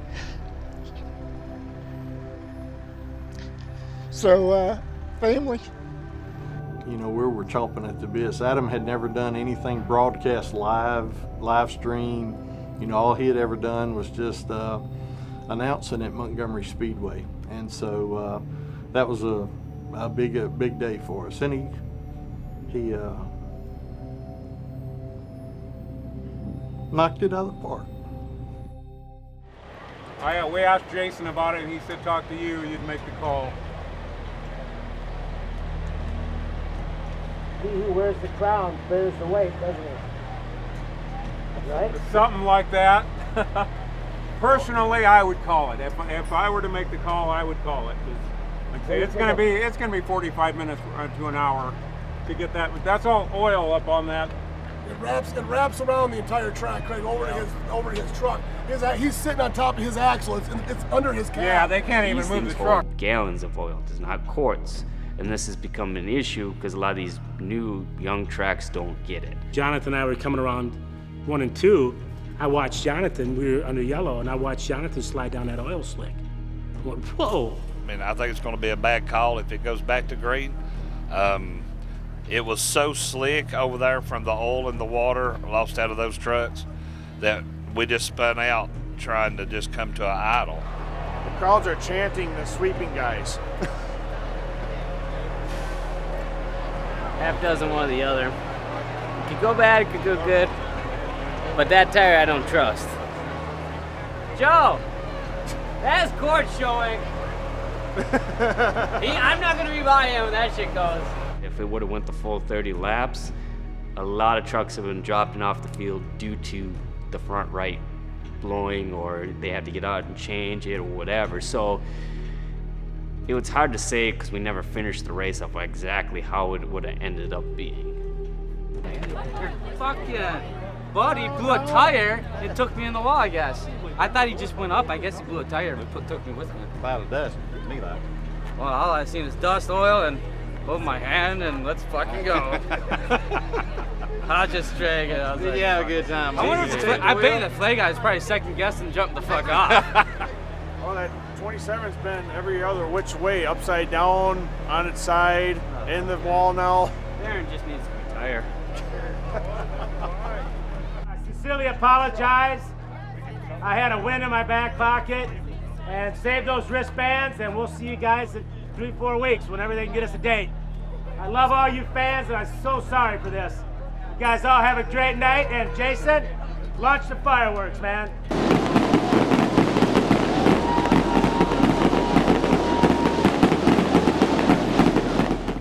We gave him the trophies that night. Okay. Yeah, oh yeah, Michael, of course. Michael's fucking Hungarian. He's gonna fucking come and get his trophy. Oh. I don't even know his name. It's Michael. It's the guy who raced for Michael. Yep, it was a 16 truck. I'm not sure who was the driver at that truck. 2020's been weird. Just let's stick it out together. Hey, you know what? But one thing that's not been weird about 2020 is your driving. You've been killing it today. You had a great day, and that's, this doesn't take away from the amazing racing you did. So congratulations to you. Wonderful job, and enjoy it. I think you earned some drinks tonight. Thank you, Dee. I think we're going to celebrate before we head back to Kansas City. Yeah, Randy Bridge won. Yeah. Do I believe he won? Yeah. By rules, yes. Could he hold out for the next 8 laps, whatever was going on? I highly doubt it. Looking at his front right tire, he would have never made it for 2 more laps. So he just got lucky. At the halfway point, you have to call a winner, but at the end of the day, there was not really a winner. Just because knowing very well what the trucks are gonna do and knowing they wouldn't have made another 8 laps. So I think my dad was 3rd place when the wreck happened, so he took 3rd place. Yeah, and then I found my 3rd place trophy in a dumpster. It was in a box, and the box was all wet. It was in the toter, and we had cleaned the toter out for the season. And what the hell? I never got it. Okay, it was just the other 2 trophies. Jonathan and Randy got their trophies, but nobody thought about maybe Craig would like his trophy. I don't know. Couldn't even think about Craig. Fuck Craig. And so I found it in a fucking box. It was all soaking wet, so I took it out of the box and rinsed it off, and I'm air drying it now. Look at my trophy. Yeah, so that it was kind of a blasé ending to the race, kind of a disappointment.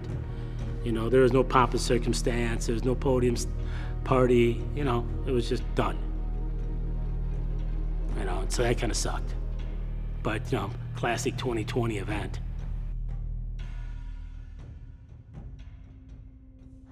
Mr. Craig Kirkenberg, thank you for letting me play in your sandbox. The Godfather. That'd be Craig. I've already talked a little bit about him to you, and it's all been positive. He's been a very beneficial. The series would have never been anything like it is without him. Sometimes people think he's out there, he speaks his mind, and he's very vocal on certain things. Oh, yeah. Yeah, conflict of interest. I'm a bandit and I own the operation. It's my sandbox, assholes. You gotta play by my rules. If you don't like it, get out. Craig, how many people did you interview that ended with that, Craig? Like everyone? He wants it done his way, but his way is not always right. So we always get in the argument about that. So I learned just to do just say yes, and when he leaves, just do it the right way, and then when he comes back and says, I told you so, I'm like, yep. Just appease the guy and just keep on moving. Craig, everybody says Craig creates drama. My father says I used to create chaos just to get out of work. They still do, and here they call me Taz. I'll go out on the plant floor and then leave. And they're all standing there, what the fuck did he just do? He is a unique person that you have to understand to be able to function with him on a daily basis. He comes off very rough to people that don't understand him, but when you get him and you understand how to work with him, he's actually not a bad person. When it comes to family, I can give them 1 sentence and they get it. To another employee, I give them the 1 sentence, they don't get it, and then they don't ask for the rest of the paragraph. Craig's Craig. Yeah, there's days when he's your best friend, and there's days he wants to put you in the wall. Get the truck fixed right now! And then literally 2 seconds later, he'll be like, what's your name? It's Joey. Oh, is this your first race? Like, it's so nice to meet you. And you're like, who's this? Who's this guy? Stay in costume all day, my man. One of our guys, he can't work with me. Okay, he fucking walks into my office and he starts fucking shaking. Okay, dude. One is your fucking wife took his phone and started fucking slamming me. Because she made a Facebook post and I countered it and she didn't fucking think that was funny. Okay? Then I blocked her because she was getting annoying, and then she decided to take his fucking phone and start writing to me. I thought it was him at first. We know each other's strong suits. If I need somebody to be an asshole, he's the perfect one to do it. If I need somebody to be settled, he's not a good one to do it with. You know, Craig is a big softie. He is such a softie. Everyone's scared of Craig except me. And they'll tell you that. I'm like, I'll tell Craig to his face right now. They're always sending me in, like, go tell Craig. I'm like, I will. Like, why are you scared? I'm like, he's a salesman. You just talk to him like sales. Like, that's where he started, sales and marketing. You just gotta be a straight shooter with them. He's like a punching bag. You can just yell at him and stuff like that, and he takes it with stride. He's the one that is kept this thing alive, kept this whole series going. He makes sure he takes care of his family before anything else. If something does happen, he will make sure it's right. I can't say there are times that I'd like to throw down with him, but there's other days I just want to come up and give him a 35-mile-an-hour hug. One thing is for certain about the Godfather, Craig Kruckerberg, is he loves the Bandit Big Rig Series and he loves spending time with the fans, especially when it comes to all the kids. The kids definitely love the Godfather, and seeing him interact with all of them, it's definitely really sweet and pretty cool to witness. He's injected a lot of money, and his presence here is a big thing. He loves the kids just like all of us do. He gives them t-shirts. He's always giving. So honestly, the Godfather's kind of a man of the people. He always gives out $100 for the shootout so the kids get extra money. He literally lives for it. We'll be pulling him out of here and he's running and getting shirts out of the trailer to give to kids at midnight. It's like, this kid's 5, she needs to go to bed. And he's like, hold on, I got something for you. You know, he's like Santa Claus. Okay, I'm putting up a $50,000 purse every race, and every year it's $600,000. It's 12 races, okay? If you don't want to race, that's fine. I really care less. Okay, if I really wanted to, at the end of the day, just go out and do this and have fun with it, I'm pretty sure I got 2 twin sons that'll go with me to the local racetrack and we'll just bang on each other. He's all right. He's a little cocky, but, you know, we straighten him out on the racetrack. He's all right. He's a lot of fun. We've had a lot of fun here in the last 4 or 5 years with him and stuff like that. And, you know, he puts up a lot of money and stuff like that for these tracks and stuff, and, you know, gets us racing and stuff. He makes it happen. Somebody asked me, why don't you just, if you want to race, just race the local cars, right? Just race modifieds or something. Well, one is that's dirt. I don't like to get dirty. Maybe I'm self-centered, egotistical, or whatever. Well, I guess I'm a professional athlete. But it is fun when a little kid comes up to you and actually wants your autograph, right? If 0 other drivers would have come to this race, he would have put this whole thing on just because I think he truly loves doing this with the boys. That's everything to him, you know? He loves his kids. He's the best dad. So I love seeing it because I know they went through some ups and downs, so it just touches my heart to see them, you know, together. The only thing I wish I would have done is had Tyler and Trevor work for somebody else other than me when they're younger and after high school or whatever. I would have given a different perspective. I wouldn't be such the asshole then, right? Every boss is an asshole. And so, yeah, that's it. That fits him, because he is kind of a cocky, arrogant person that you can't go wrong with that name. You know, Ricky and everybody had their CB handles, right? Because they're truckers. Well, I wasn't a truck driver, you know, and so then they just kind of stuck it to Craig, right? You can tell that he loves the sport, as do everybody else. That's why we've stuck together and made it this long. But now we've had our conflicts. Biggest thing about Craig and me is I'm poor and he's kind of well off, and he thinks he's happier than me because he's rich. And I'm telling him, no, Craig, I'm happier than you because I don't have your worries. That's our biggest quarrel. You know, he hates it when I'm so happy and fulfilled, you know, and he's got everything, but he can't get hold of that And so that's where it came from. That's where The Godfather, just because I think it was because I was funding it, right? And it is my sandbox.